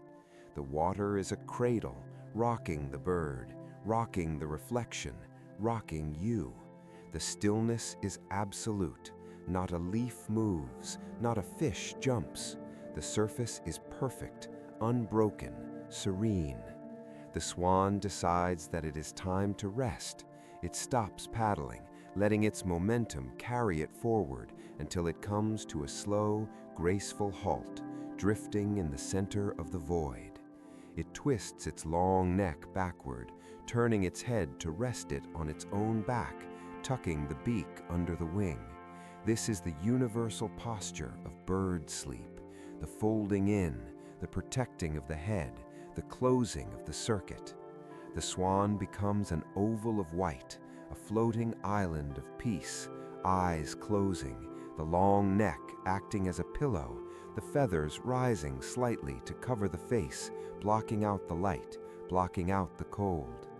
The story about birds ends this chapter with the image of the sleeping swan floating on the sleeping lake in the sleeping city, the perfect symbol of rest. The water supports it completely, just as the bed supports you. There is no tension in the bird's body, no holding on, just a total surrender to the buoyancy of the water. You can feel that surrender in your own muscles, a letting go of the legs, the arms, the neck, the head, sinking down, settling in, becoming heavy yet light, becoming still. The mist wraps around the sleeping bird like a blanket, hiding it from view, and you are hidden too, wrapped in the mist of your own drowsiness. The lake is a mirror of your mind, and now the mirror is clear, calm, and empty of ripples. The reflection is perfect, the peace is deep, the swan is asleep, and the water holds it gently, rocking, drifting, sleeping, in the silence of the beautiful, misty mirror lake. From the cool mist of the western lake and the silent white swan, we now let the trade winds carry us eastwards, traveling on the warm currents of the air to a land of heat and spice and ancient stone. For the story about birds is also a story of royalty, of creatures so magnificent that they have walked in the gardens of emperors and adorned the thrones of kings. So let your mind land softly now in the heart of majestic India, in the courtyard of a centuries-old palace in Rajasthan, where the walls are made of pink sandstone that glows in the late afternoon sun, and the floors are paved with cool, smooth marble, white as milk. Here the air is heavy and still, thick with the scent of blooming jasmine and sandalwood, a perfumed atmosphere that instantly relaxes the muscles and slows the breath. And in this setting of opulent luxury walks the living jewel of the bird world, the peacock, a creature that carries the colors of the universe on its back. Imagine the slow, rhythmic sound of its movement, a soft rustle like silk dragging across stone. Shh, shh, shh. This is the sound of the peacock's train, a heavy and magnificent cloak of feathers that trails behind him as he walks. The story about birds here is a story of weight and grandeur, for the peacock does not rush. He cannot rush. He is grounded by the sheer abundance of his beauty, carrying a train of feathers that can contain over 200 individual plumes. And this weight is a comforting image for us tonight, reminding us of the heavy, pleasant feeling of being covered by a weighted blanket, the feeling of being anchored to the earth, safe and secure. The colors of the peacock are hypnotic, a shimmering iridescence that changes with every angle of the light. Deep electric blue on the neck that looks like liquid sapphire, merging into emerald greens and bronzes on the back, colors that are not just pigments, but are created by the very structure of the feather, reflecting the light, a physics of beauty that has existed for millions of years. Imagine staring into that deep blue, a color so rich it feels like diving into a tropical ocean, cooling your eyes, soothing your mind.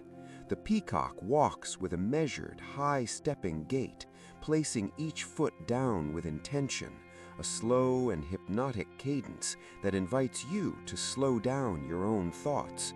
Walking through the shadows of the marble arches, passing by fountains where water trickles gently into lotus-filled pools, the sound of the water mixing with the rustle of the feathers, creating a soundscape of pure relaxation. The palace is old, very old, and it has seen centuries of quiet afternoons just like this one. Time moves differently here. It stretches out like the shadows of the pillars, becoming long and thin and lazy. There is no urgency in the palace. The Maharajas are gone, the crowds are gone. And only the bird remains, the guardian of the silence, the keeper of the beauty. The story about birds draws our attention to the eyes on the peacock's tail, those striking ocelli with their rings of gold and blue and black. In ancient mythology, these were seen as the eyes of the stars, 100 eyes watching over the world, and you can find comfort in this idea that you are being watched over by the benevolent eyes of the universe, that you are never truly alone in the dark. The feathers are heavy, yes, but they are also soft. Imagine running your hand over the plumage, feeling the smoothness of the neck, the wire-like strength of the quill, the velvet texture of the eye spots, a tactile journey that grounds you in the physical sensation of touch, distracting you from the abstract worries of the mind. The heat of the Indian afternoon is fading now, giving way to the golden hour. The light is turning amber and soft, illuminating the dust motes dancing in the air. And the peacock stops to rest, standing on the cool marble, letting his long tail settle on the ground around him like a pool of water. A fan of green and gold collapsed into a heavy pile of rest. The bird lowers his eyelids, which are a dusty white, contrasting with the blue of his face, a slow, heavy blink that signifies total safety, total lack of fear. This is the heavy-lidded rest of a creature that knows it is the king of the garden. And you can borrow that confidence, that feeling of having the right to rest, the right to take up space, the right to do absolutely nothing but breathe.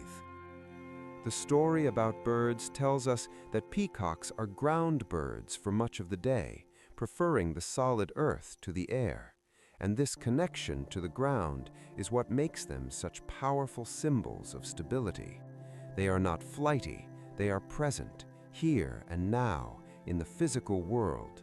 And you are here too, in your physical body, feeling the weight of your arms, the weight of your legs, the weight of your head on the pillow, sinking down, sinking deeper, just as the heavy feathers pull the peacock down towards the earth.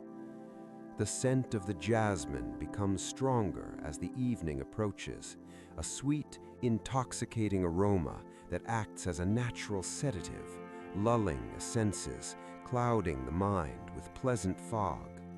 The palace walls are beginning to cool, releasing the heat of the day, radiating a gentle warmth that wraps around you.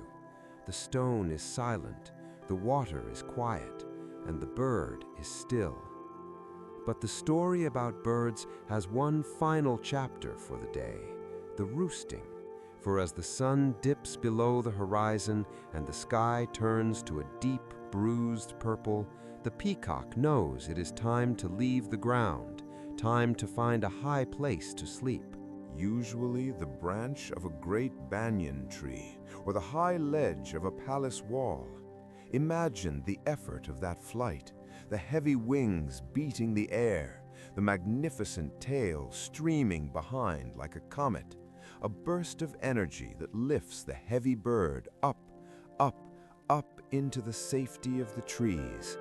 This ascension is a transition, a moving from the world of the ground to the world of the sky, leaving the earth behind to enter the realm of dreams.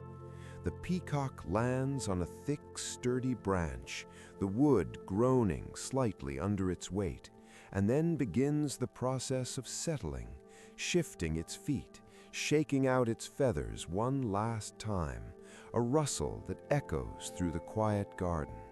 Shh, shh, settling down, settling in. The long tail hangs down from the branch like a curtain of lace, silhouetted against the rising moon, a beautiful dark shape against the night sky. The colors are gone now, hidden by the shadows, and only the silhouette remains, the form of the bird merging with the form of the tree, becoming one with the landscape.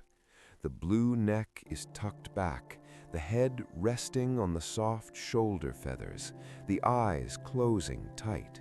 The palace below is empty and silent. The corridors are filled with shadows. The fountains continue to trickle in the darkness, a lonely, lovely sound that marks the passage of time. The story about birds in this ancient land is a story of timelessness, of beauty that does not fade with the setting sun, but simply changes form, becoming a beauty of shadow and shape. The heavy, jeweled feathers are now a warm blanket covering the bird, protecting it from the cool night breeze. And you are covered too. Your blankets are your feathers, your room is your palace, and your bed is your high branch, safe above the ground, safe from the world. The opulence of the imagery is fading now. The gold and the emerald and the sapphire are dissolving into the soothing gray of sleep. The visual cortex is turning off. The inner eye is closing, just like the peacock's eye. The rustling sound has stopped, replaced by the rhythm of your own slow breathing, in and out, heavy and slow, deep and calm. The atmosphere is thick with sleep, heavy with relaxation, a tropical heaviness that presses you down into the mattress, making it impossible to move, impossible to think, only to feel the luxury of rest, the luxury of doing nothing, the luxury of the heavy eyelids closing. The peacock is asleep in the banyan tree. The palace is asleep under the stars. The ancient land is dreaming of kings and queens and feathers of gold, and you are drifting into that same dream, walking through the marble corridors of your own mind, moving deeper into the sanctuary, deeper into the quiet. The story about birds has brought you to the place of ultimate luxury, the luxury of a peaceful mind and a rested body. The jewels are put away, the colors are dimmed, the show is over, and the silence of the night reigns supreme, absolute, heavy, royal silence, holding you in its velvet grip, ensuring that your sleep is deep, dark, and completely undisturbed. From the heavy and scented gardens of the East, we now take flight beyond the map of the known world, leaving behind the physical forests and lakes to enter the realm of smoke and starlight, the realm of ancient myth and eternal truth. For the story about birds is not only about the creatures we can see with our eyes, but also about the creatures we feel in our souls. And no bird captures the human spirit quite like the phoenix, the legendary bird of fire that holds the secret of the everlasting cycle. So let your mind drift now to a high mountain peak in the ancient lands of Heliopolis, the city of the sun, where the air is thin and pure and the silence is as old as time itself. Here lives the phoenix, a magnificent creature larger than an eagle, with plumage that glows like the embers of a dying fire, feathers of brilliant crimson and shimmering gold that catch the light even in the darkness. The story about birds tells us that the phoenix lives for 500 years, a long life of flight and observation, gathering wisdom from the corners of the earth. But eventually, the bird grows tired, its wings grow heavy, and its eyes grow dim, just as you have grown tired after your long day, just as your eyelids are heavy now. The phoenix knows that to continue, it must first stop. To begin again, it must first end. And so it begins the ritual of the nest, a preparation for the deepest sleep of all. Imagine the bird gathering the materials for this sacred bed. It does not use twigs or mud, but seeks out the most fragrant spices of the world, snapping branches of cinnamon, gathering tears of frankincense and myrrh, collecting leaves of aromatic balsam. Imagine the scent of this nest, a warm, spicy, comforting aroma that fills the air around you, smelling of holidays and warmth and old memories, a scent that triggers a deep relaxation in the brain. The phoenix builds this nest high on a pillar of stone, closer to the stars, and settles into it. This is not a nest for eggs, but a nest for transformation, a place to lay down the burden of the old self, the tired self, the self that has carried the weight of the last 500 years, or perhaps just the weight of the last 16 hours. The bird settles into the spices, the cinnamon twigs snapping softly under its weight, releasing their perfume. And then the sun strikes the nest, or perhaps a spark from the heavens, and the fire begins. But do not imagine a frightening fire. Imagine the comforting, glowing heat of a hearth in the middle of winter, a controlled and gentle burning that warms the skin and penetrates deep into the bones. This is the fire of purification, the fire that burns away the stress, burns away the worry, burns away the exhaustion. Leaving only the pure essence of life behind, the story about birds teaches us that sleep is a nightly visit to the phoenix's fire, a small death of the day where we surrender our consciousness. We let go of who we were today so that we can become someone new tomorrow. The heat is wrapping around you now like a heavy wool blanket, a temperature that is perfectly regulated, soothing the aches in your muscles, melting the tension in your jaw. The flames are dancing behind your closed eyelids, not chaotic, but rhythmic, flickering in time with your slow heartbeat. Orange and gold and deep red, colors of warmth and vitality that are currently in a state of rest. The phoenix does not fight the fire, it welcomes it. It knows that the fire is the only way to the future, and so it closes its golden eyes and surrenders to the heat, just as you are surrendering to the warmth of your bed, allowing the blankets to hold you, allowing the heat to lull you into a trance. The fire burns down slowly, slowly, the flames lowering, the light dimming, until all that remains is a pile of glowing embers, pulsing with a soft red light in the darkness. This is the stage of deep sleep, the stage of the ember, where the energy is low but steady, where the body is repairing itself, knitting together the raveled sleeve of care. Imagine the sound of the embers shifting, a soft clinking sound, a gentle hiss as the heat settles. The glow is hypnotic, fading from bright orange to a dull, comfortable cherry red, and then to the gray of the ash. The story about birds now moves to the cooling, for after the fire comes the ash, and there is nothing softer in the world than wood ash, a fine, powdery gray substance that is cleaner than snow and softer than silk. Imagine the phoenix is gone, dissolved into this pile of softness. There is no bird now, no form, no definition, just a potential, a silence, a pause between the chapters of existence. This is the void of sleep, the beautiful, empty space where you don't have to be anyone, you don't have to do anything. You are just a consciousness floating in the soft gray ash of the night. The ash is cool now, a refreshing contrast to the heat, soothing your forehead, calming your mind. It is a blanket of silence that covers the nest, hiding the secret of life within. For deep inside that pile of ash, hidden from the world, is the egg, or the worm, or the spark of the new bird, waiting for the morning. But the morning is far away, and right now the only reality is the ash and the silence. The cycle of the phoenix is a circle, a perfect loop that has no beginning and no end, and you are part of that loop.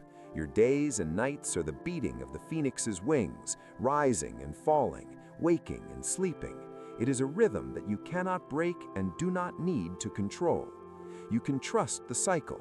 Trust that if you let go now, if you let yourself burn down into sleep, you will rise again. But the rising is not for now. The rising is for the sun. And the sun is on the other side of the world. Right now, it is the time of the moon, the time of the star, the time of the ash. The story about birds in this mythical sense is a story of hope, but a quiet hope, a hope that rests. The phoenix teaches us that we do not need to carry the past with us, that every night is a chance to burn the bridge of the previous day and start fresh. So visualize the worries of today, the mistakes, the awkward moments, the unfinished tasks, and imagine tossing them into the phoenix's nest, watching them catch fire, watching them curl up into smoke, watching them disappear. They are gone, turned to ash. They have no power over you anymore. You are free from them, purified by the ritual of rest. The smoke from the spices rises up in a thin, straight column towards the Milky Way, carrying your dreams up to the heavens, a sweet offering to the night. The air is still again, the fire is out, the embers are dark, and the mountaintop is silent. The world below is covered in darkness, and you are high above it, safe in the crater of the nest, surrounded by the walls of the mountain, protected by the legend. The feeling of renewal is there, but it is a seed buried deep, waiting for its time. For now, the feeling is simply relief, the relief of stopping, the relief of putting down the heavy gold feathers, the relief of closing the eyes. The phoenix is a solitary bird. There is only ever one in the world at a time, and this speaks to the solitude of sleep. We sleep alone in our minds, even if we are next to someone. The journey into dreams is a solo flight, a personal voyage into the mystery of the self. And in this solitude there is peace, a freedom from the demands of others, a return to the core of who you are. The ash is heavy, holding you down, preventing you from floating away, a grounding force that connects you to the earth. The story about birds whispers that you are safe to fade away, safe to disappear for a while. The world will wait for you. The sun will wait for you. The fire has done its work, and now the cooling darkness is here to soothe you. The myth is real because the feeling is real, the feeling of needing to reset, to reboot, to be reborn. And that rebirth happens in the unconscious hours, in the deep delta waves of the brain, in the secret chemistry of the sleeping body. So let the process happen. Don't fight the heaviness. Don't fight the closing of the eyes. It is the gravity of the legend pulling you down, the ancient gravity of the phoenix calling you to rest. The cinnamon scent is fading now, becoming a faint, sweet memory. The warmth is settling into a steady, comfortable temperature. The night is wrapping its wings around you, wings of shadow and starlight, wings that are vast enough to cover the whole world. The bird that never dies is sleeping, and in its sleep it gathers the strength for eternity.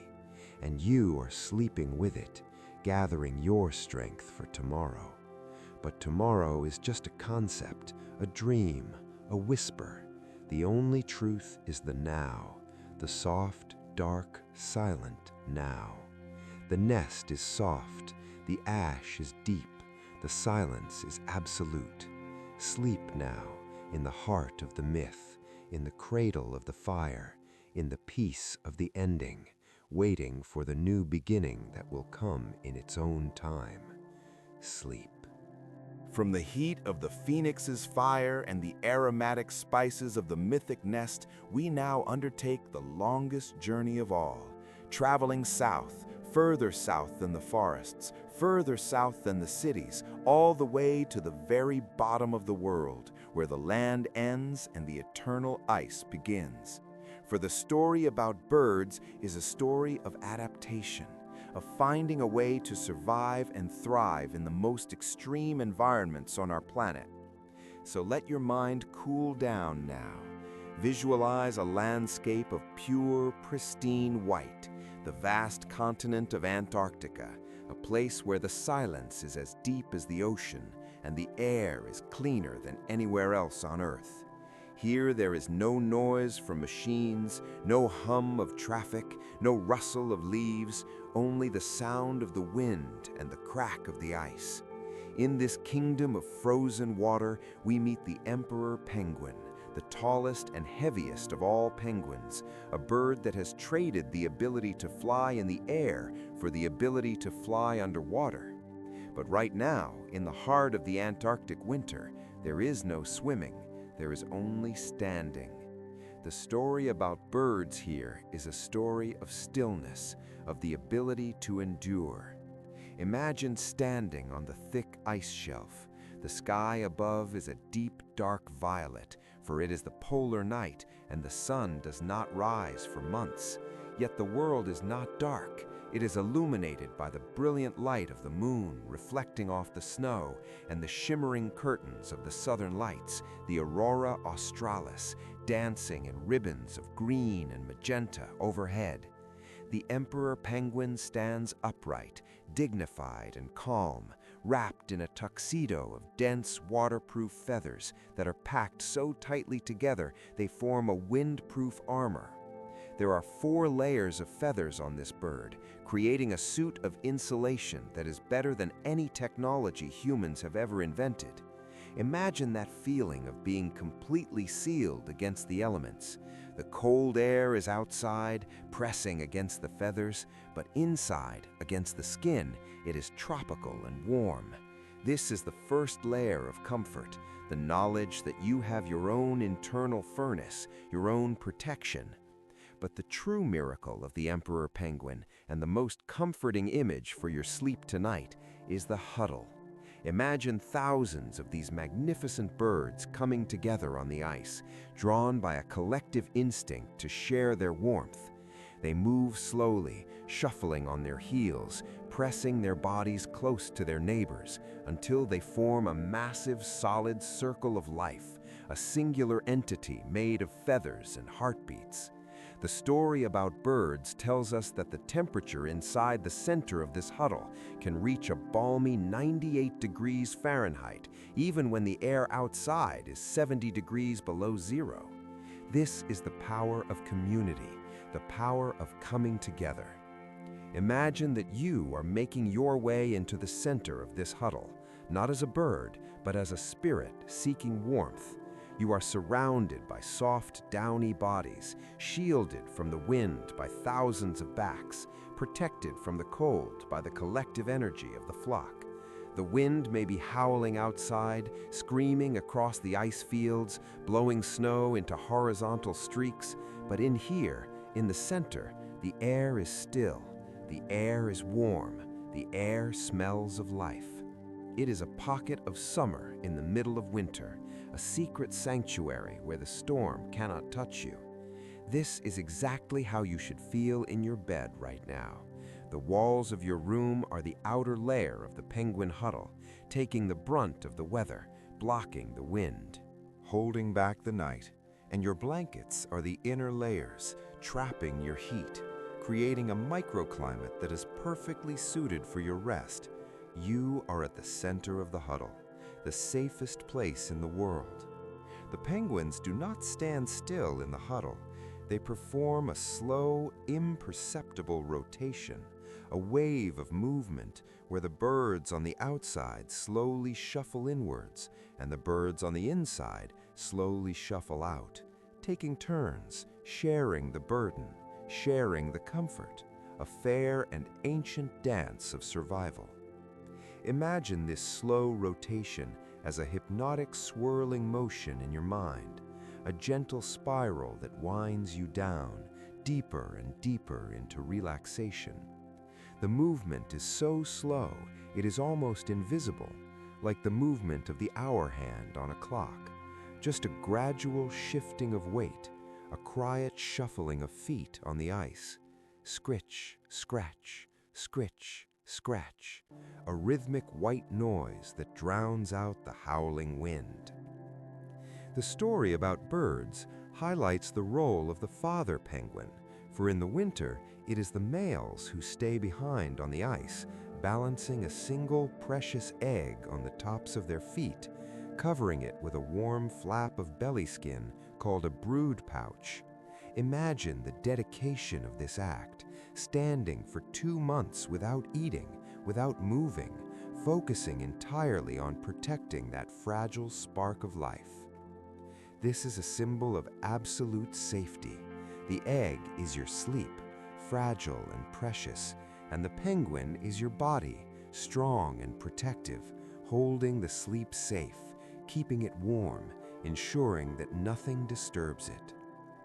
The ice beneath their feet is thick and solid, miles deep, a foundation of rock and frozen water that has been there for millions of years.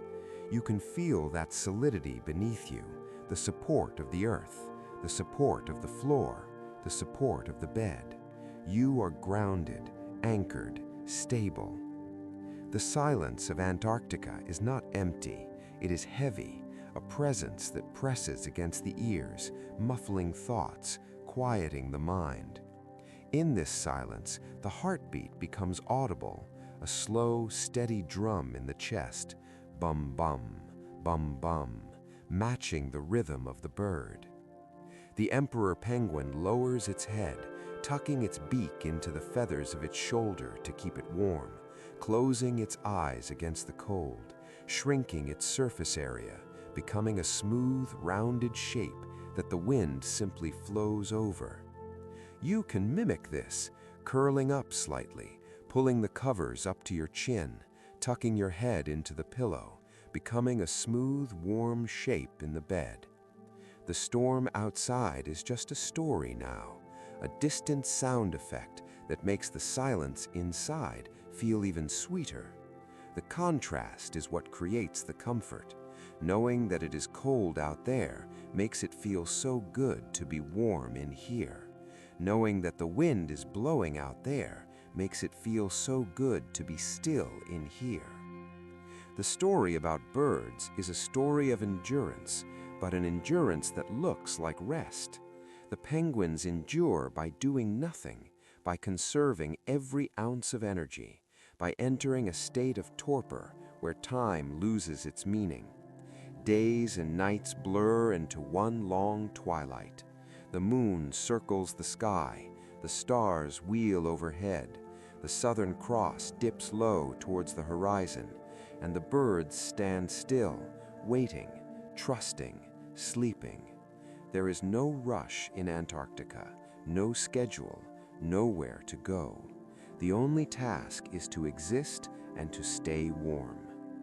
Let go of your own schedule now. Let go of the clock. Let go of the calendar. You have nowhere to go, nothing to do. Your only task is to stay warm and to rest. The colors of the ice are soothing to the mind, shades of pale blue and soft gray, the colors of sleep, the colors of dreams.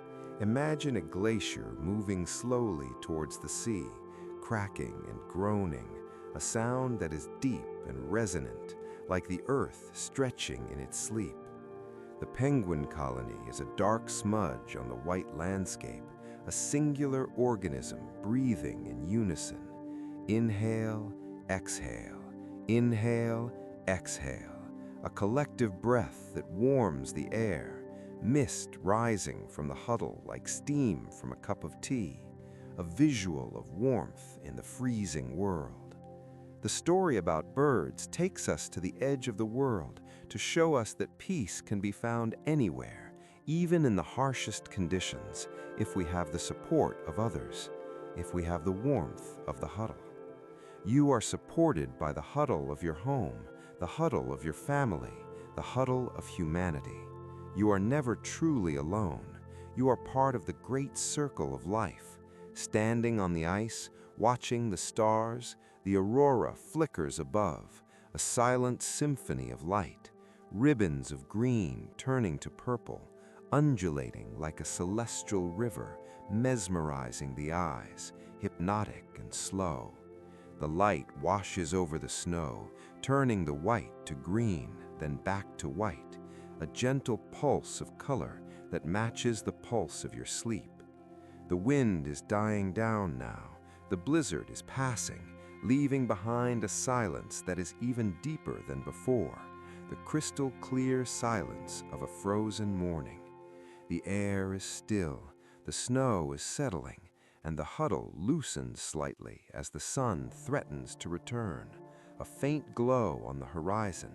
But for now, it is still night, still the time of the egg, still the time of the wait. The Emperor Penguin is the king of patience, and he gifts you his patience now, the ability to wait for sleep without anxiety, to stand still and let it come to you, to trust that the warmth will sustain you. The feathers are soft, the skin is warm, the heart is slow, the ice is firm, the world is quiet, absolute isolation. But it is not lonely, it is private.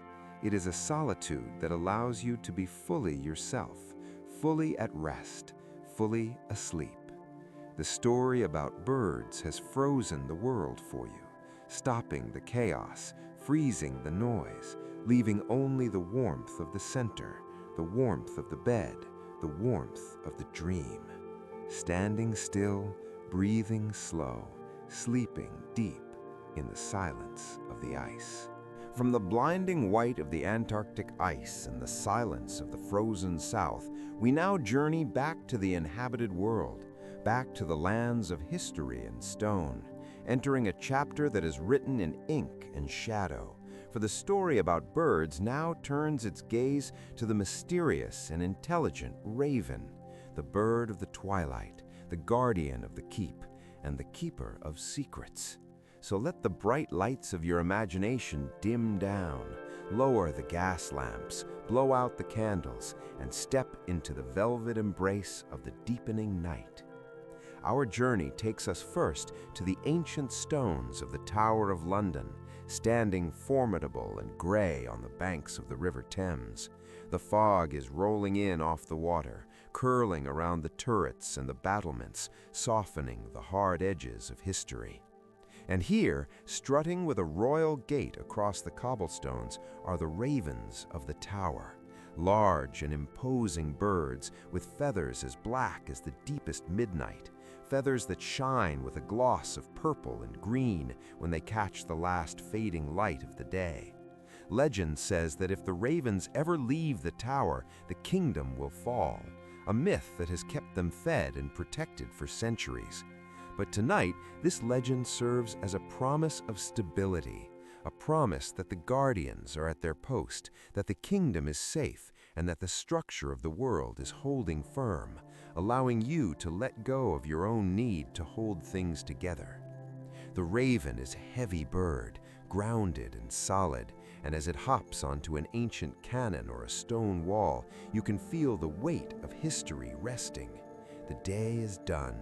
The tourists have gone, the gates are locked, and the fortress is quiet, save for the occasional croak of the raven, a low and guttural sound that echoes softly against the limestone. Not a harsh sound, but a communicative one, a signal that the watch has begun. The story about birds tells us that ravens are among the most intelligent of all creatures, possessing a mind that can solve puzzles and remember faces, and this intelligence gives them a presence that feels almost human, a watchful energy that is not predatory but protective. Imagine the bird cocking its head, looking at you with a bead black eye, acknowledging your presence, and then turning away to watch the night, taking the burden of vigilance off your shoulders. You do not need to watch the door. You do not need to check the window. The raven is watching. The raven is checking. The raven is the sentinel of the dark, and under its wing you are completely secure. The feathers of the raven are not just black, they are the concept of blackness given form. They absorb the light, pulling it into a void of softness. And as the sun sets completely over London, the bird begins to merge with the shadows, the outline of its body blurring until you cannot tell where the bird ends and the night begins. This is the transition we are seeking, the blurring of the self into the sleep, the fading of the ego into the unconscious, just as the raven fades into the architecture of the tower. But the story about birds travels also to the New World, to a dimly lit study in 19th century Baltimore, where a fire crackles in the hearth and the smell of old leather books and pipe tobacco fills the air. Here we find the atmosphere of Edgar Allan Poe, not the horror of his tales, but the cozy Gothic comfort of his library. Imagine a heavy velvet curtain drawn against the storm outside, the rain tapping rhythmically against the glass, a sound that makes the interior feel even warmer and drier. And perched above the chamber door, perhaps on a bust of Pallas, just as the poem says, sits the raven, motionless and statuesque, a living gargoyle brought inside to grace the room with its stillness. In this story, the raven is not a bird of ill omen, but a bird of memory, a bird that holds the past so that you don't have to. It sits there with the dignity of a sphinx, its plumage drinking in the firelight, casting a long shadow across the floor, and that shadow is a place for you to rest. The word nevermore floats in the air, but let us reinterpret it for sleep. Let it mean, nevermore shall you worry about today, nevermore shall you stress about tomorrow. The bird is closing the book on the day, shutting the heavy cover with a finality that brings peace. The scratching of a quill on parchment has stopped. The writer has put down his pen. The ink is dry, and the story is finished. There is nothing left to write, nothing left to edit, only the reading of the silence. The raven's vigil is a silent one. It does not move, it does not fidget, it simply exists, radiating a calm authority. The blackness of its feathers is like a pool of dark water, deep and cool, inviting you to dive in. The story about birds reminds us that darkness is not something to fear, but something to welcome. It is the canvas upon which our dreams are painted. Without the dark, there are no stars. Without the dark, there is no rest.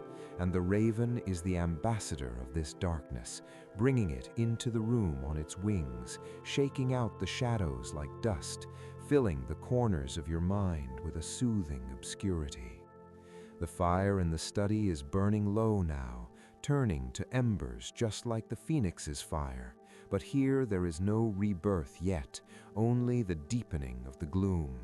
The shadows stretch out, reaching for you, wrapping around your ankles, wrapping around your waist, pulling you gently down into the armchair, down into the mattress. The leather of the chair is soft and worn, molding to your shape, holding you in a comfortable embrace. And the bird watches, its eyes reflecting the dying ember, two tiny points of light in the sea of black. The raven is the keeper of secrets. It has heard the whispers of the tower and the mutterings of the poet, and it keeps them all safe. Hiding them under its wing, you can give your secrets to the raven too. Tell the bird your worries, tell the bird your fears, and watch as it swallows them into the darkness, making them disappear, making them part of the silence.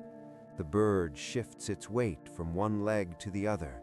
The sound of its talons on the plaster bust is a tiny scratch, a detail that makes the scene real, grounding you in the sensory experience. The air in the room is heavy and still, charged with the magic of literature and the weight of words. But the words are dissolving now. The letters are falling off the page. The sentences are unraveling, leaving only the pure, wordless state of being. The transition from twilight to deep night is complete. The gray of the dusk has become the obsidian of the midnight, and the raven has become invisible. You know it is there by its presence, by the feeling of being watched over, but you can no longer see it. This is the trust of sleep, trusting in the invisible safety, trusting that the morning will come even though you cannot see it. The world is now dark, totally and completely dark. A blackout curtain has been drawn across the universe, hiding the tower, hiding the study, hiding the bird, and hiding you. You are wrapped in the cloak of the raven, a cloak of feathers that is soft as silk and warm as wool. The feathers brush against your cheek, a phantom touch that soothes the nerves. The croaking sound has faded into a rhythmic breathing. The bird is asleep on its perch, its head tucked under its wing, looking like a black stone, a part of the statue. And you are asleep in your bed, looking like a part of the night. The vigil of the raven is a vigil of peace, a guard duty that ensures your rest is unbroken. The secrets are safe, the kingdom is safe, the book is closed. The candle has sputtered out, leaving a trail of smoke that smells of beeswax and peace. The darkness is not empty, it is full of comfort, full of the heavy, rich texture of sleep. The story about birds has led you through the history of the world, and now it leads you into the history of your own dreams, into the library of the subconscious, where the stories are written in symbols and feelings. The raven stands at the door of this library, guarding the entrance, letting only the peaceful dreams pass, keeping the nightmares at bay with its sharp beak and its stern gaze. You are the master of this house, but tonight you are the guest of the raven, the guest of the night. Allow the blackness to fill your eyes, fill your ears, fill your mind. There is no light left, no distraction, only the beautiful, heavy, silent dark. The bird is the night, and the night is the bird, and you are one with both, sinking, sinking, sinking into the ink-black depths where the stories end and the rest begins. The vigil continues, but you do not need to see it. You only need to feel it, a presence of protection that lasts until the dawn. Sleep now, under the watch of the raven, in the safety of the shadow, in the deep, dark, velvet night. And so we come to the end of our journey, the final chapter of the story about birds, which is not a chapter of flight or of hunting or of singing, but the most important chapter of all, the chapter of rest. For after the migration is over and the nest is built and the song is sung, there comes the time when the wings must be folded and the eyes must be closed. This is the time of the great roost, the universal moment when the entire avian world shuts down, turning away from the external world to enter the internal world of sleep. So let your mind expand one last time, not to see the details of a single bird, but to feel the collective presence of millions upon millions of birds all across the planet, all settling down at the exact same time. Imagine the sun has finished its work for the day, sinking below the rim of the earth, and a wave of shadow is sweeping across the land, acting as a signal, a command to rest that is obeyed by every living thing. In the great oak forests of North America, the cardinals and the blue jays are finding their favorite branches, moving closer to the trunk where the heat of the tree is stored, hopping from foot to foot until they find that perfect spot of balance. The story about birds is now a story of stillness, a story of the world quieting down. Visualize the vast wetlands where the red-winged blackbirds live.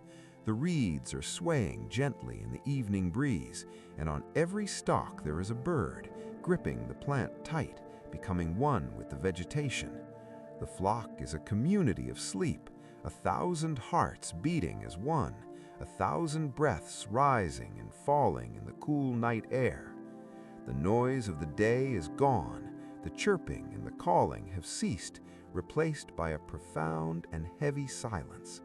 The great roost is happening right now in your imagination, and it is happening right now in the world. The birds are tucking their heads under their wings, a gesture of withdrawal, of hiding the face from the world, of turning inward.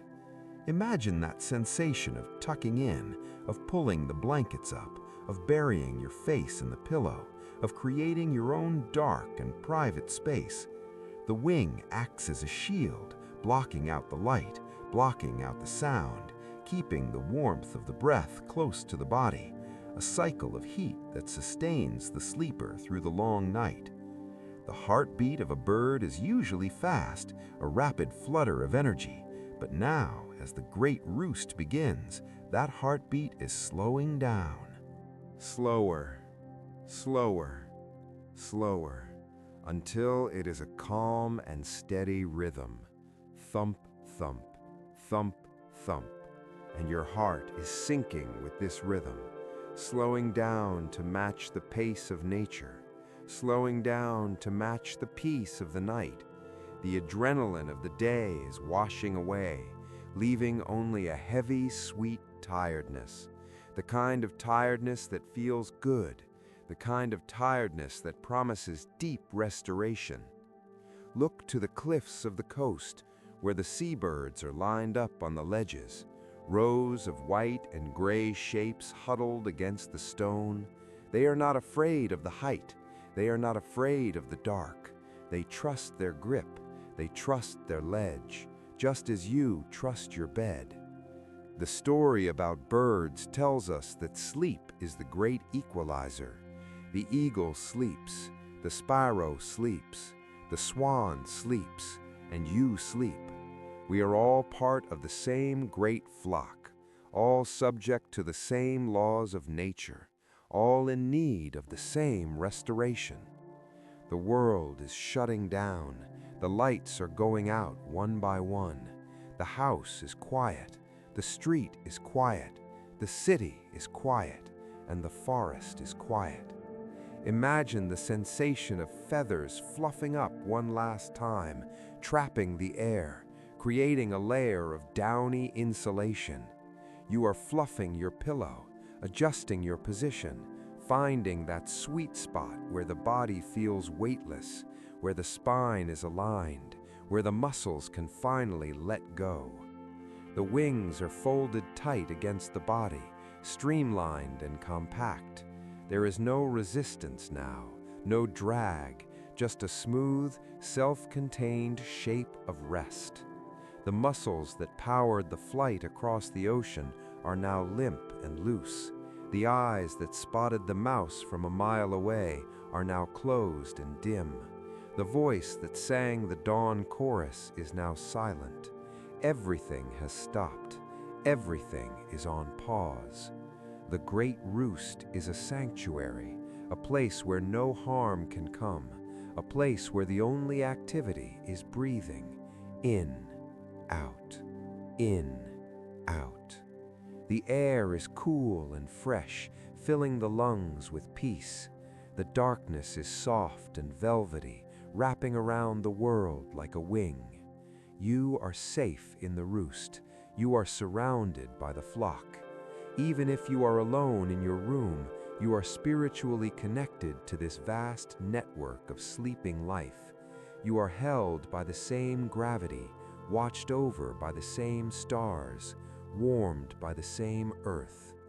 The story about birds has taken you high and low, far and wide, but now it brings you back to the center, back to the core of your being, back to the simple, undeniable fact that you are tired and that it is time to sleep. The images of the day are fading, the colors are turning to gray, the sounds are turning to silence, the thoughts are turning to dreams. Allow yourself to drift. Allow yourself to float. Allow yourself to join the great roost. Imagine the millions of tiny eyes closing, the millions of heads tucking, the massive wave of sleep washing over the continent, a tide of rest that pulls you under, gently, softly, safely. There is no struggle here, no fighting the current. The current is sleep, and you are a leaf floating on it, drifting downstream towards the ocean of dreams. The bird on the branch does not worry about falling. It has a locking mechanism in its feet that keeps it secure even when it is unconscious. And you have that same security. You will not fall. You will not fail. You are held. You are locked in. You are safe. The night is long and there is plenty of time. Time to heal. Time to grow. Time to just be. The silence is expanding, filling the room, filling your head, pushing out the noise, pushing out the words, until there is nothing left but the hum of existence, the low vibration of life at rest.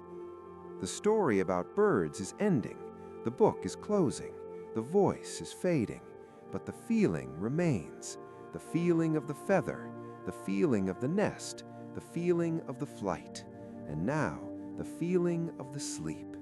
Deep, dark, ancient sleep, the sleep of the dinosaur ancestors, the sleep of the newborn chick, the sleep of the weary traveler who has finally reached home. You are home now. Your body is your home. Your bed is your nest, and your sleep is your flight. Wings folded, heart slow, mind clear. The great roost is complete. The flock is asleep. The world is asleep, and you are asleep. You are one with the birds, one with the night, one with the peace, drifting down, down, down, into the soft, warm, silent dark. The final roost is here, and it is beautiful. It is quiet, and it is yours. Sleep now, sleep now, sleep now.